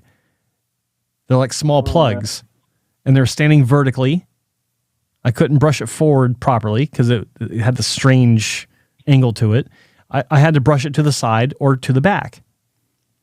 And I looked like I was able to deal with it. Like I had some spray that I'd spray into it to kind of fill it up a little bit, but I looked ridiculous. I really did. And it's because I kept losing hair and because the work looked bad. So it's not exactly the same situation as yours, but it's relative because I had a surgery that I didn't need at the time, and I kept losing my hair, and the work was exposed. The benefit for me, the benefit to the way I had it done was it was high enough in my forehead to where it was repairable, easily repairable later. 9 years after, like when I was 31, 32. So yeah, I was able to get it fixed. But if you have it done in the corners of your temples, you're stuck with every surgery having to deal with that going forward. So if you have it done in the front and then you lose behind it, and the second surgery has to deal with those temples, then all the hair that's been used for the temples and for that second surgery to incorporate that into your, to look natural, all that hair has been wasted because it could have been used to fill in for a proper Norwood 2 hairline later in life, and all the areas that you might lose behind it as you continue to age. Your donor area is a finite resource. Once it's gone, it's gone. You can't replicate any of that hair. When it's taken from the back, it doesn't regrow because you're moving it. Same thing as a kidney transplant. Your kidney doesn't grow back. Like you take one out to give to like a family member, it's gone. And you're stuck with one. Same thing with your hair. All right. Let me ask you this then. Let's say I'm not even going to say 25, but I'm just going to say, let's say I'm 30 and my hairline either looks similar or I haven't lost as maybe much as I would have. Like maybe I've lost a little bit. Would it then be okay if I wanted to perfect it as much as, I guess, obviously, if I was 30, I'm not going to go for the temples look. I would want a age-appropriate transplant, or maybe I guess slightly better if I hadn't lost a lot. Because if I don't lose a lot now, I think that I will be age-appropriate. I think right now my hairline's late 20s, so by late 20s, if I haven't lost a lot, I think it'll be appropriate. I guess if that makes sense. Would it be appropriate then? I guess in your opinion to get one? Well, it's appropriate when you've had enough time to mature enough to where you understand what you're getting yourself into. And I say that because I don't believe that patients under 25 should get a transplant. There are extenuating circumstances, don't misunderstand. But in general, I don't think it's a good idea because your decision-making ability hasn't completely finished forming yet. Your prefrontal cortex has not completely formed in your brain. So, and that's the decision-making part of your brain.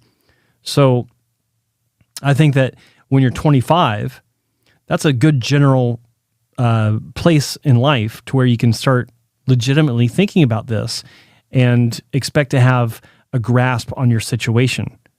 22, kind of, yeah, but and it may be fully developed on you by now. I don't know, but just statistically speaking, decisions aren't like this are best to wait till you're about 25. Okay, now there are exceptions to that, and I won't go into it. But in your situation, you got a good head of hair. You already said it's looking good.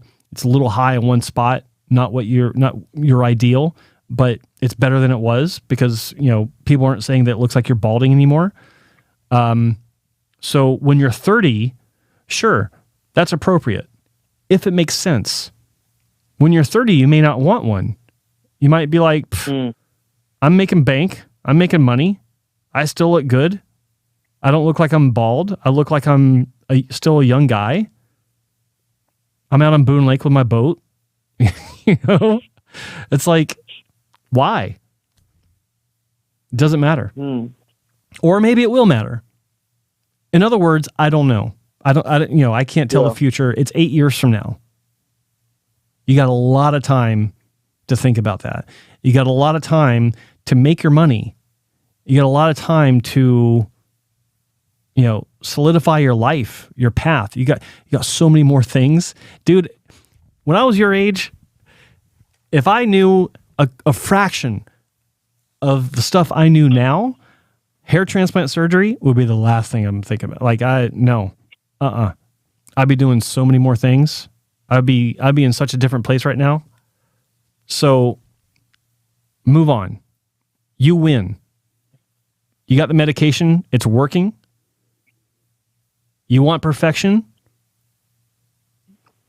I doubt you'd even receive it. I doubt you'd actually get perfection because one side is higher than the other. Guess what? Asymmetry is all over your face. One eyebrow is higher than the other. One cheekbone is higher than the other. One nostril might be bigger than the other.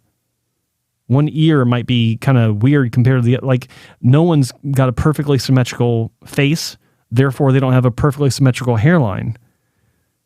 You got to understand that. So I think you're in a good position. You sound like you're a smart kid. Don't make this decision to have surgery. Get off the forums. Stop doing your research on this. Stick with your medication. Give me an update in 6 months, about your medication and about what you're thinking. Cause I'd love to know. I'd love to talk to you again. I'd love for you to call back again. A little nostalgic for me to talk to you because you're from where I grew up, and I miss it back there. I need to go home. I need to go visit the family. But yeah, you're in a good place, buddy. Don't let this be an issue for you. Okay.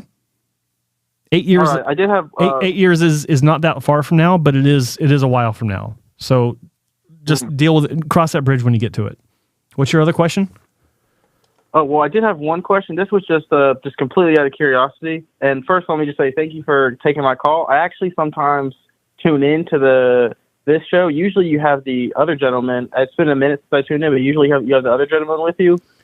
I guess he's not here anymore, or just not for this episode. But yeah, Spencer Coburn, he's got a bit of an attitude problem, so I had to kick him off the show. I'm just kidding. You actually see us on his show that happens to be hosted on my YouTube channel. It's The Bald Truth. That's his show. Yes. And that's only on Fridays. This show is the main event, which is Monday through Thursday. You'll see him again right here on Friday again. Over here on this side. Okay. Next to me. Yeah. Okay. Yeah, anyway, I sometimes tune into that, and I've actually been watching you on and off, like, really quick, because I know you probably got other customers, or not customers, I guess callers. Customers. Depending on how you want to look at it. That's good. But I remember when I first started, because it was like 2 years ago, when I was like kind of freaking out about it, because you just look in the mirror one day and it's almost like, what? Like, you don't even recognize yourself. I know. And it's gotten better now, but I was like, oh, I need a transplant now. Like, I wasn't ready. Like, I didn't even have money. I was like, I'm ready to put the flight on credit. Like, that's how freaked out I was. Yeah, and I remember, I would watch all the videos, and yours are always really popular, and they always come up. Like, I remember I watched your reviews. There was a few. I know there was an Indian one that you did, I guess, like a review on you thought was really good. And I remember there was a one that I really wanted to get my hair transplant done at. It was like, I think I already kind of forgot his name, because since the medications helped, I don't think about it as much. But I'm still, like, in the back of my mind, like, oh, one day I'm going to do that because I love a really good hairline. But were you about to say Dr. Yeager? He's a Turkish doctor. Oh, Asmat. Okay. Yeah. Yes, yeah. You didn't, like, you kind of tricked in the video. You, like, acted like you're about to go there, and then they did, like, the video for you or something. You like that? I was like, oh, man, that was funny. I like that. And then across the mountain from you over in Charlotte is Dr. Cooley as well. He's world class too. But he'd tell you the same thing. So, you know, I'm not telling you to go there for a hair transplant, but he is someone to go to for checkups and to develop a long-term plan with, as far as your medication use, finasteride, oral minoxidil, like things like that. He's a serious researcher. Like, he got his start in hair when he was at Johns Hopkins University in the dermatology department, and he was actually working on cloning back then. So, like, the guy knows his stuff, and he's a good doctor to have on your speed dial for, you know, keeping on top of your regimen, and to have him, like, he could actually document where you are now. Keep the photos on file in a very controlled environment, lighting and the background, and then you can go back every, you know, once a year, just to keep that properly documented, so that you can look at it, you know, and say, all right, it looks like it might be better, or it looks like it might be worse. Maybe I should, you know, add this to it, or kick up my dosage, or, you know, things like that. He could help you with that.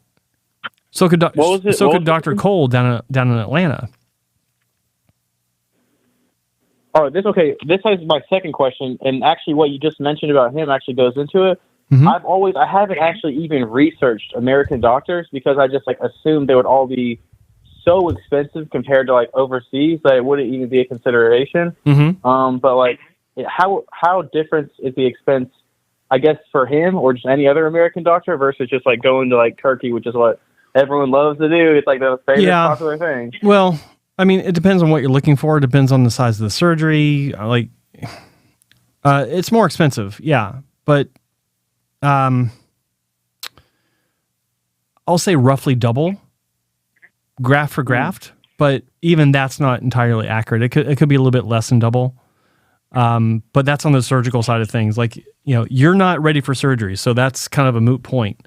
You're in the medical, non-surgical side of things. And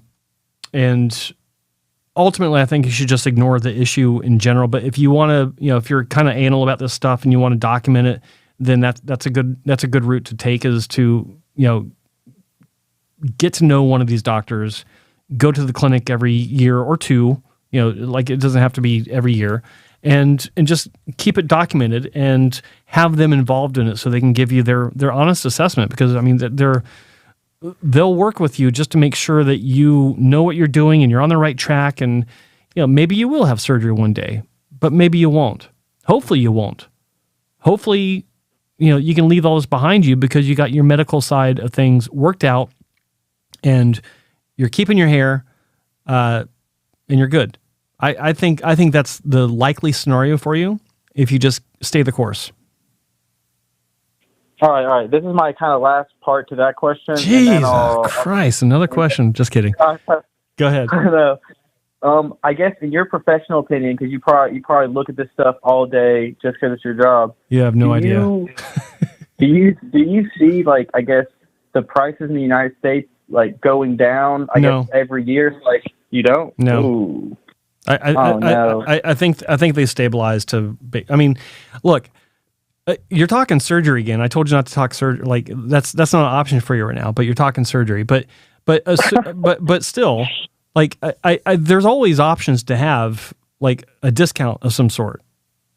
Mm-hmm. Like, that's the way these places are set up. Like, too many people go to a clinic's website and look at the pricing and automatically write them off, or They might even talk to the clinic and get a quote and write them off. There are far too many people that just I don't understand. There's a bunch of dipshits.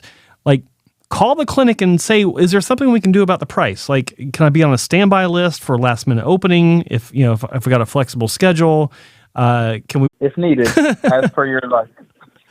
All right, Grant. It's a pleasure getting your call. I hope I helped, and please call me back sometime, okay? Yes, sir. I appreciate it. Bye. All right, take care.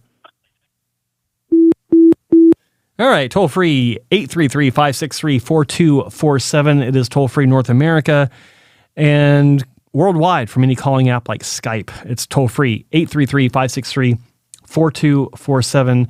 That was a great call for me because he's from where I grew up. It's pretty nice. Let's talk about what time is it? It's 4. Almost 5 o'clock. I got time for one more call. Until then, let's go to the chat room. Thank you for everyone sticking around. Let's get some likes in there. I got 34 likes on the board. Let's see if we can get this up to 40. I appreciate your support. What we got? No transplants for you, youngster. That's right. Dark Heart. I think that's very sound advice, Joe. Thank you, Dark Heart. I appreciate that. If I could go back in the future, I'd have an HT at age 16, 100%. That's by Milk Drinker. That would not be a good idea. Snug City, great job, Joe. Amazing on helping people. Thank you. I like helping people. Okay, what's up with Tommy Fury's hairline? I don't know who Tommy Fury is. Rodriguez asks, if with retrograde alopecia, is it possible to have a hair transplant? Absolutely.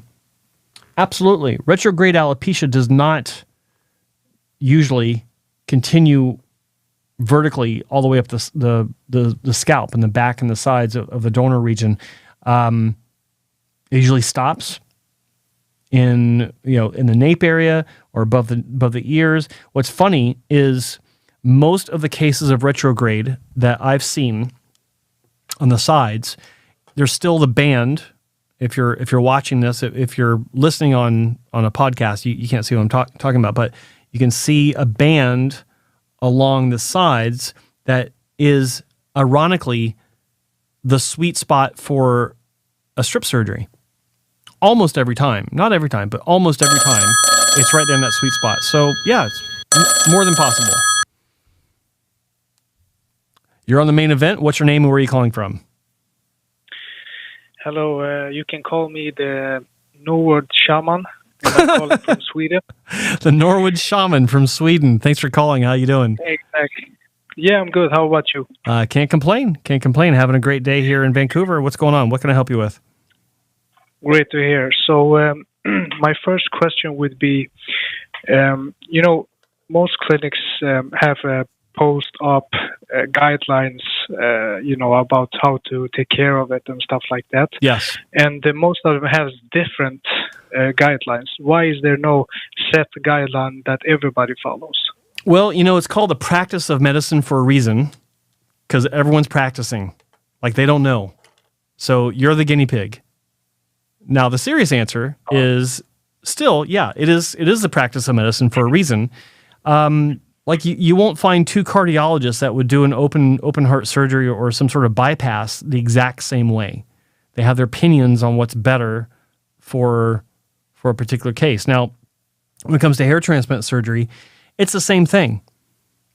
I've seen such a wide variety of surgical post-op instructions by different clinics. It's kind of shocking. It's very, very unusual to see the wide variance between recommendations. Like, for instance, when I was working at House and Wong, the post-op instructions were saying that if you do not come into the clinic the day after your surgery because you have to leave, which is not uncommon, then do not wash your hair that first day after surgery. Wait until the second day after surgery when you get home before you wash your hair. And if you do so, then, just use a big cup of warm water and pour it over your scalp and get a shampoo, They used to provide a very mild shampoo. Just lather it up in your hands and pat it on your scalp and let it sit there for about 5 minutes and then rinse it off. That's it. That's all you can do. But you're still washing your hair. And you do that with progressively more pressure until day 12 when the scabbing should be, like they're encouraging you to get scabbing off. Now, conversely, I've seen instructions where it says, do not touch a damn thing for a solid month. Do not wash your hair. Do not touch your scalp. Do nothing at all. And it's like, huh? I first saw that and I thought that was just the most unusual thing and just invited disaster, but it didn't. The clinic had great results.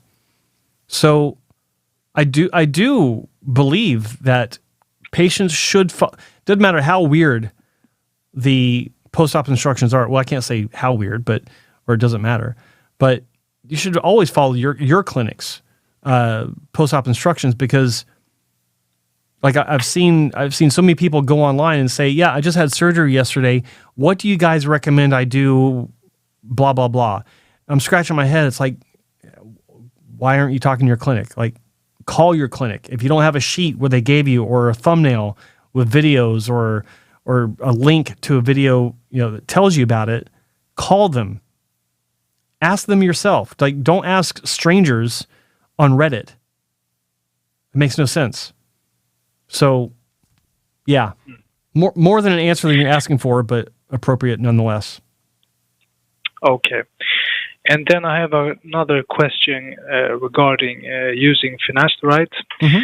I recently saw a video from Dr. Bhatti. Do you know who he is? Yeah, Tejinder. I know Tejinder.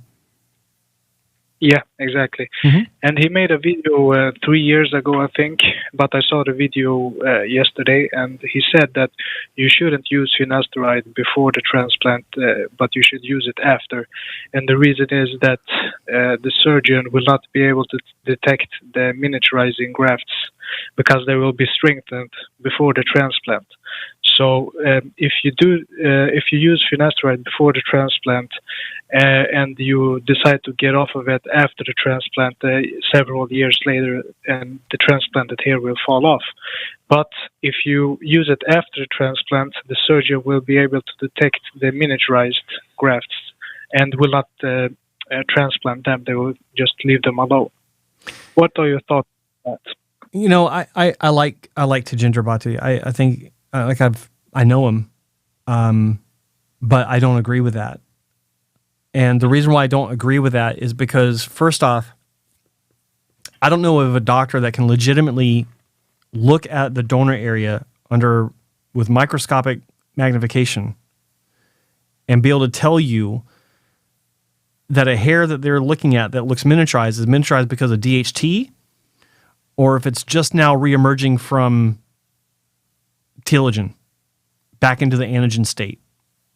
Because sometimes when hair is regrowing into the anagen state, like just coming into anagen, it's not a thick, coarse hair that just gets longer. It's a fine hair that gains diameter as it gains length. So I understand what he's saying. I just don't agree with that, because I think that, number one, you can't look at the donor automatically. Like in some cases you can, if there's a high percentage of miniaturization, then it's logical to assume that it is from DHT, or at least partially from DHT. But I also question, where is he taking all this hair from if he feels like he needs to have the patient not be on finasteride so that he can determine which is, where he can see all this miniaturization. My feeling is that you need to be able to feel good about the hair that you have as a patient, that you're doing everything possible to keep what you have. And if DHT is being suppressed enough to keep an otherwise miniaturized hair in your donor from being miniaturized, then why wouldn't it work the same in the recipient's scalp? What's the difference? It does.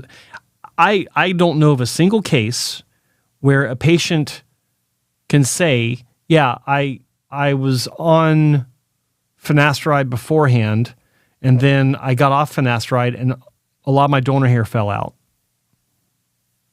That doesn't make any sense to me. Maybe I'm misunderstanding, but does that sound right? Yeah, that sounds right. And he also said something in terms of you can't flog a dying horse. Well, you can. It's just to be kind of cruel and unusual punishment for an animal. But yeah, look, I disagree with his position on that. That's all I can say about it. Like I know the man. I know his daughter. His daughter's an up and coming, very good hair transplant surgeon, by the way. But yeah, I don't agree with that position. Okay. And I have another question regarding sleeping when you had a hair transplant. This is one of my biggest worries, actually, because I am. Have you had a hair transplant? No, I haven't yet, but I will have in the future. Okay. So, one of my concerns is that when I'm going to sleep, I am, I'm not a heavy sleeper. You toss and turn. Yeah, exactly. Yeah. So I'm very worried that I will scratch my head or hit my head somewhere, stuff like that. And the only solution I can think of is to handcuff myself or something like that to the bed. I don't know. I have no idea what to do. Well, yeah. What is your solution? Yeah, I used to have the same worry. So here's what I used to do. Most clinics will give you a sedative to take home with you. So it'll help you sleep. Okay. So what I would do is I would stay up late, so I'd make sure I'm tired. And then when I would go to sleep, I would set up, I'd make a little hole in the bed where I would have 2 pillows underneath each arm. And then I'd have myself propped up. Actually, you don't even have to do that, but you can have yourself propped up, or you can just have yourself flat, but then just making sure your arms are propped up. That kind of helps to anchor you. Like you're less likely to turn over if your arms are kind of elevated above your torso. That's why I would do that. So then I'd take my sedative along with my painkiller, and I'd get knocked out. I'd wake up in the same position. Like normally, I'll go to sleep and I like sleeping on my side, so I'll toss around and I'd wake up, in a different position in the bed, sometimes a different part of the bed. It's like I'm a pretty animated sleeper. So yeah, that fixed the issue. Like in all my surgeries, I never had an issue with waking up in a different position. I always woke up in the same position when I would do that. So make sure you got a good sedative, because when you're in a sedative sleep, sedative induced sleep, you're a lot less likely to toss and turn. You'll be in a deeper sleep.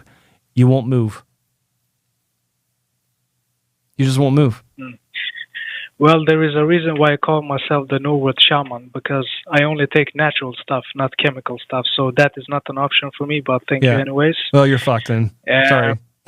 Yeah, exactly. No, but I will think of a way. I am very creative. Well, you can take melatonin, which is a natural chemical in our body. You just take the supplement to increase it.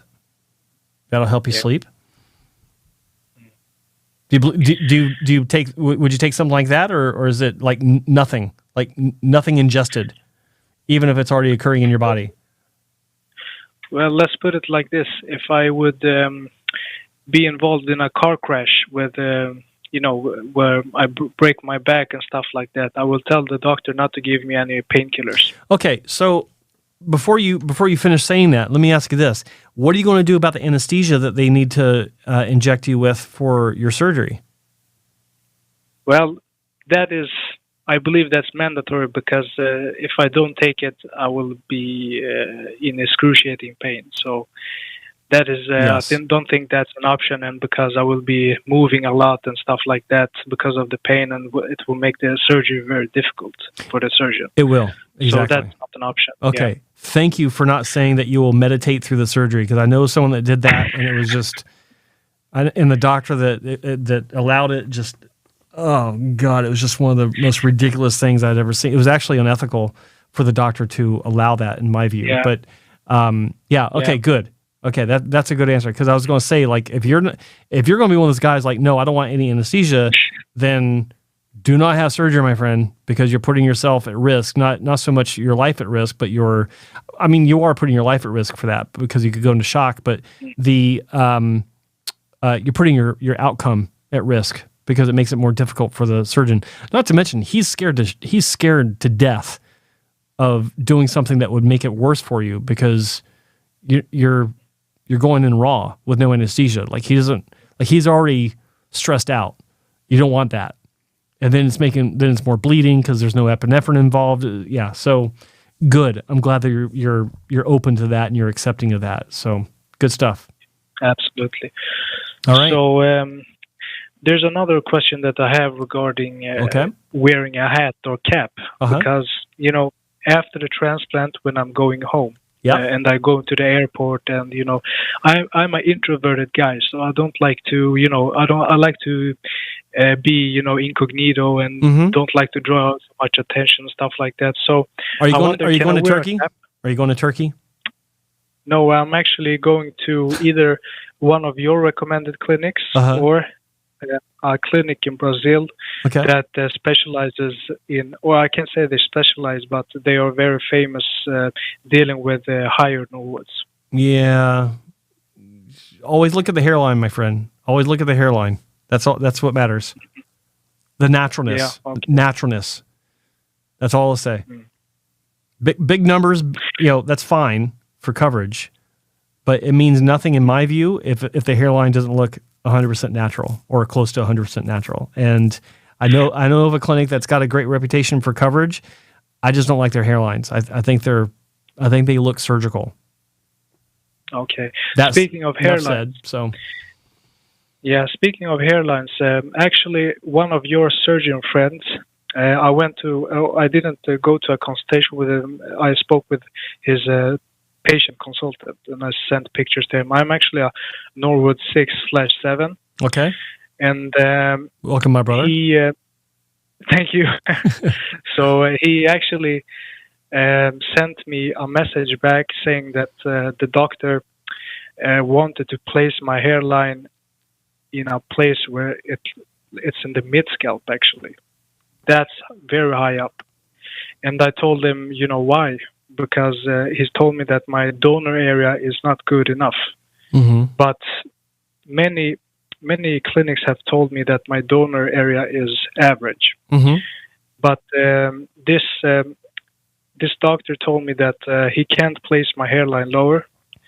And I asked him, but can't you also use beard grafts? And he told me that he doesn't believe in beard grafts. What's your thought on that he doesn't believe in it? Well, that's perfectly acceptable, because the general consensus in the industry among better hair transplant clinics and doctors is that it's an okay resource, but it's not as good as scalp hair. It just doesn't have the survival rates. Not to mention, the texture may not match your scalp hair, so it can kind of stand out if it's not blended correctly. Like it's not a perfect resource. It's not like saying, oh, we're out of scalp hair, okay, let's just go to the beard. It's not that easy it shouldn't be that easy of a fallback, of a failover solution. So I don't fault any doctor for saying, no, I don't believe in beard grafts, because like, okay, they don't need to believe in them. Just like you don't need to go to that doctor. Like it's different. Just like with the post-op instructions, different clinics have different ideas, and like I don't fault any clinic for their post-op instructions, except a few. Like there's some that I'm just scratching my head, and I actually told a patient this is stupid, but But when it comes to alternative sources of donor hair, I can't fault any clinic for saying that they don't believe in it, because they either haven't delved into it enough to form an opinion, like a legitimate opinion, or they have, and they just didn't like the outcome because they're super picky about having everything looking 100% natural or as close as possible. And that's fine. It's fine. You don't have to pick them either. And that's a beautiful thing about choice. Like all the clinics I work with, no two are the same as far as their approach, their ideology, and their outcomes. They're all natural looking, but they'll have a different type of approach for the same patient, which, they may agree on graft numbers and stuff like that, but like placement will be different, a little bit different, or protocols will be a little bit different. It never changes. It's always the fact that everyone's going to be a little bit different. And if someone doesn't believe in a particular donor source, that's included in that, and it's fine. I don't have any problem with that at all. I have thought about, if I would run out of donor hair from, the back of the head, and it would be looking, very sparse. So I would wonder, could I use some of my ass hair? Yeah, I've heard of that being done. For sure. Yeah, because, I like to keep my hair very short on the sides and the back. About 1 millimeter, 2 millimeters. Would you do you think that would look good? That I can't say. I don't know. Like, there's so many variables involved with that. It may. If you keep it short, then it won't have a chance to grow long and really show its own characteristics that it would carry over from its original location. But maybe it may look okay. It's hard to say. I don't know. Okay, my final question. Okay. And this is regarding the oral minoxidil. As you know, that it's a black label. It has a black label, right? Or what it's called? I don't know what it's called. Off label. Yeah, it's a off label prescription. Yeah. Yeah. Okay. I'm gonna read you a comment that I saw on Reddit. I want your thoughts on it. Okay. Let me see here. So it says oral is more effective than topical minoxidil. However, oral minoxidil is not without its risks. It carries an FDA black box warning for cardiac side effects that can appear years later. The black box warning is reserved only for the most dangerous drugs. Some bro scientists argue that low-dose oral minoxidil is okay, but the fact is that there is no definition of what low dose is, and there is no long-term safety data at those doses.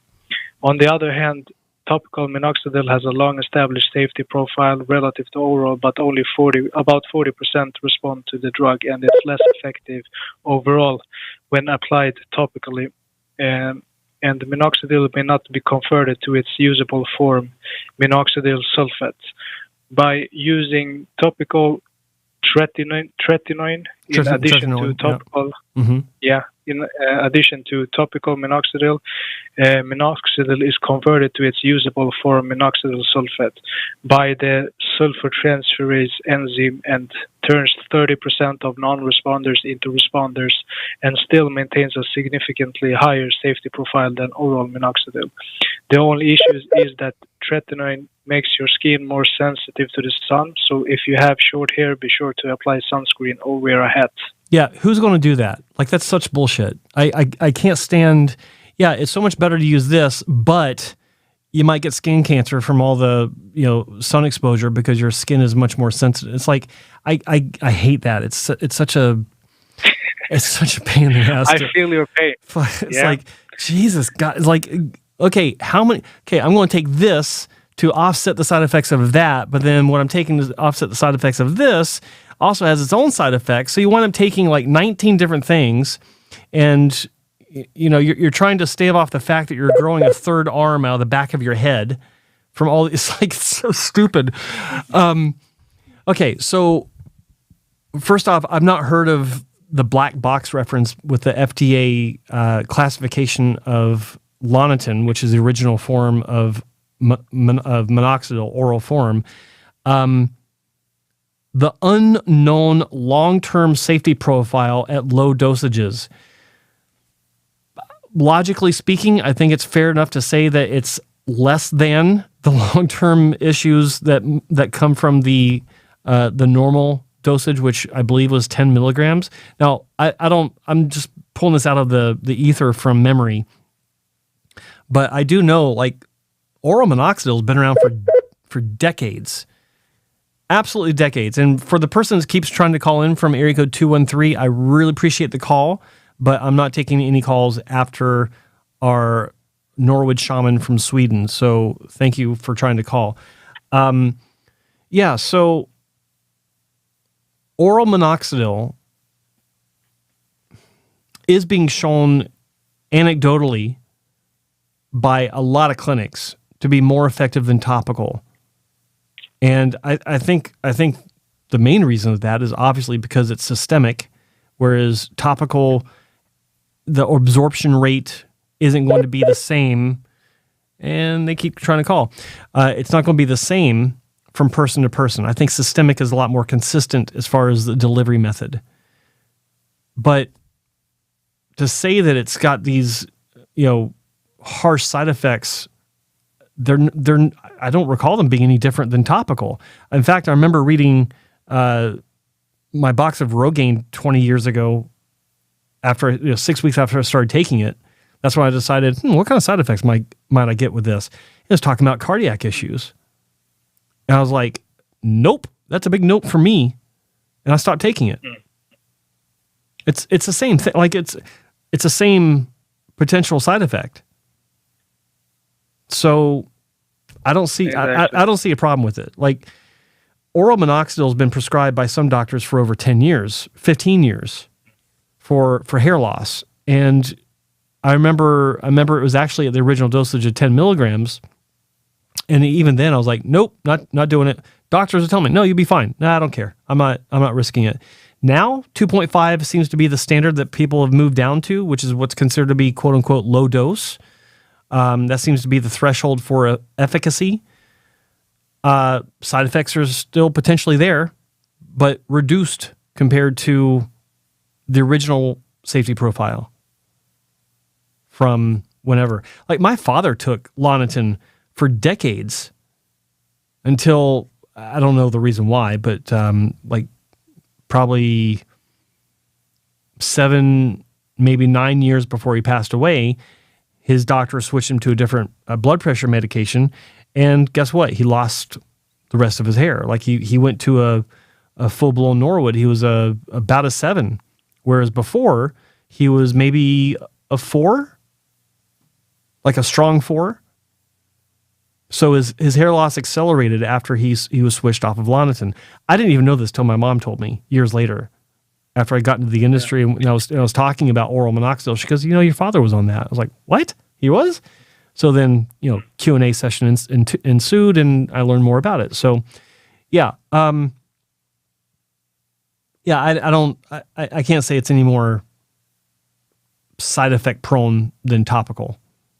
Or less side effect prone. Yeah. 15 years ago, I actually stopped with the medications. I used finasteride and topical minoxidil, and partly because of laziness and inconsistency, and also that I got scared of some of the side effects that I got regarding hair growth on places that shouldn't grow hair, like my ears. Yeah, it started to grow hairs out of my ears. Hair out of my ears, and I got a little bit scared about that, and I also got hair on my shoulders and stuff like that, so I got scared, so that made me depressed, and I quit it, and I had very beautiful thick hair and stuff like that, and now I'm on Norwood 6, /7. Now you're Norwood 6, and how old are you? I'm 35. You're 35 now, okay. Give it another 10 years and that hair will come back on your ears and your back. Yeah. Exactly. If it's not already. Yeah, but what I didn't know that I can use that as a donor area. Yeah, that's something. Yeah. Least. Now you can take the ears from your hair and put it on your head. Yeah, exactly. On the temples, but. I want to start oral minoxidil, but it's not available in Sweden. Yeah. And the only thing I can take here in Sweden is finasteride. And that is something that I don't want to do. So is there any way that I can take oral minoxidil that I can order from another place? Do you have any idea about that? I have no answer for you, my friend. I'm sorry. Even in North America, I don't know where you can order it online. I'm not familiar with that side of things. I try not to be because I don't want to. I've talked to some manufacturers actually that want to have me tell people about them, and people can order from them. But I'm not ready to do that yet in North America. As far as Europe goes, especially Sweden, no clue, none.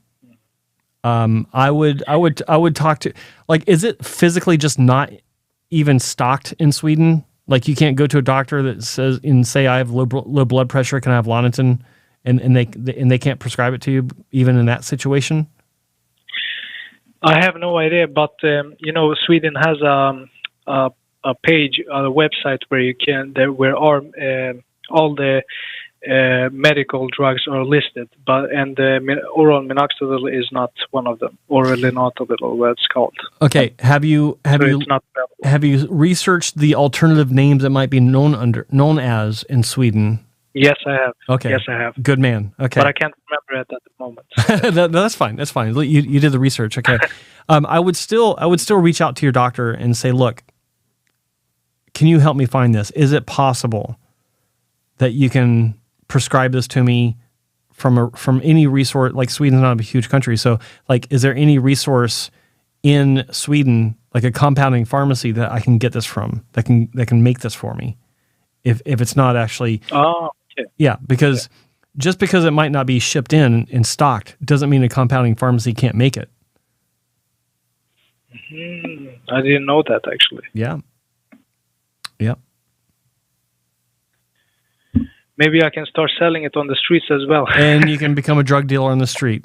Exactly. All right. Exactly. Norwood Shaman, thank you Joe. For your call. You a lot. I will call back some other day. I will keep watching your streams. I have been watching them consistently the last weeks. Well, I appreciate it. Thank you for the support, and I look forward to your call. Don't forget to follow me on Instagram at Joe Tillman Official as well. All right. I will do that. Thank you. All right, buddy. Thanks for calling. Have a good day. Yeah, you too. Bye-bye. Thank you. Bye. 833-563-4247. That was a fantastic call from the Norwood Shaman in Sweden. I appreciate him and Grant, and I forgot who called before Grant. But yeah, great calls, and I appreciate the support in the chat room. But guys, we're at 38 likes. I need 2 more. Okay, I've gone, what is this, half an hour over the time slot here. We're closing in on 2.5 hours, and I need 2 more likes before I sign off. I'd really like to get those likes, but I also really like to sign off because I've not eaten. I'm starving. 39. Thank you so much. For that, I will answer another question.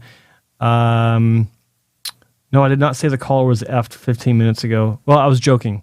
It was a joke. Let's see. I actually want to go see no sides. Okay, that's Joe Show corrects 2 hours. That's right.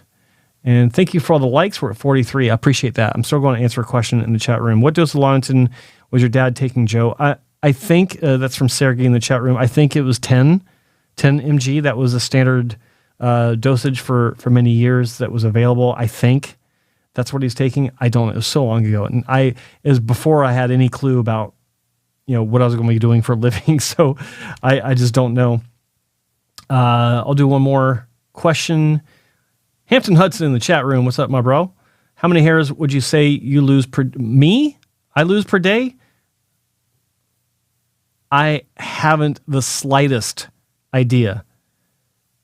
Like, if I see any hair in the sink or the shower, I'm surprised. I don't know. That's a good question. Like 10? I don't know how to answer that because I don't pay attention. It's not something that I think about, pay attention to, or worry about. Sometimes I notice. I will notice if there's an alarming amount of hair in the sink, but it's rare. I think about 6 months ago, I think I mentioned this in the Bald Truth. About 6 months ago, I was noticing my hair seemed to have a little bit more of an evacuation of members of the area, and it wasn't feeling so great. But that's reversed. That's like, no, I'm good. I don't see any. I don't remember the last time I saw hair falling off my scalp. So anyway, that's it. Folks, thank you so much for tuning in. Thank you to all the callers. Thank you to everyone in the chat room for keeping the activity flowing. I will be back tomorrow, same bat time, same bat channel, right here on the Hair Transplant channel on YouTube. Take care. Bye-bye. Yay!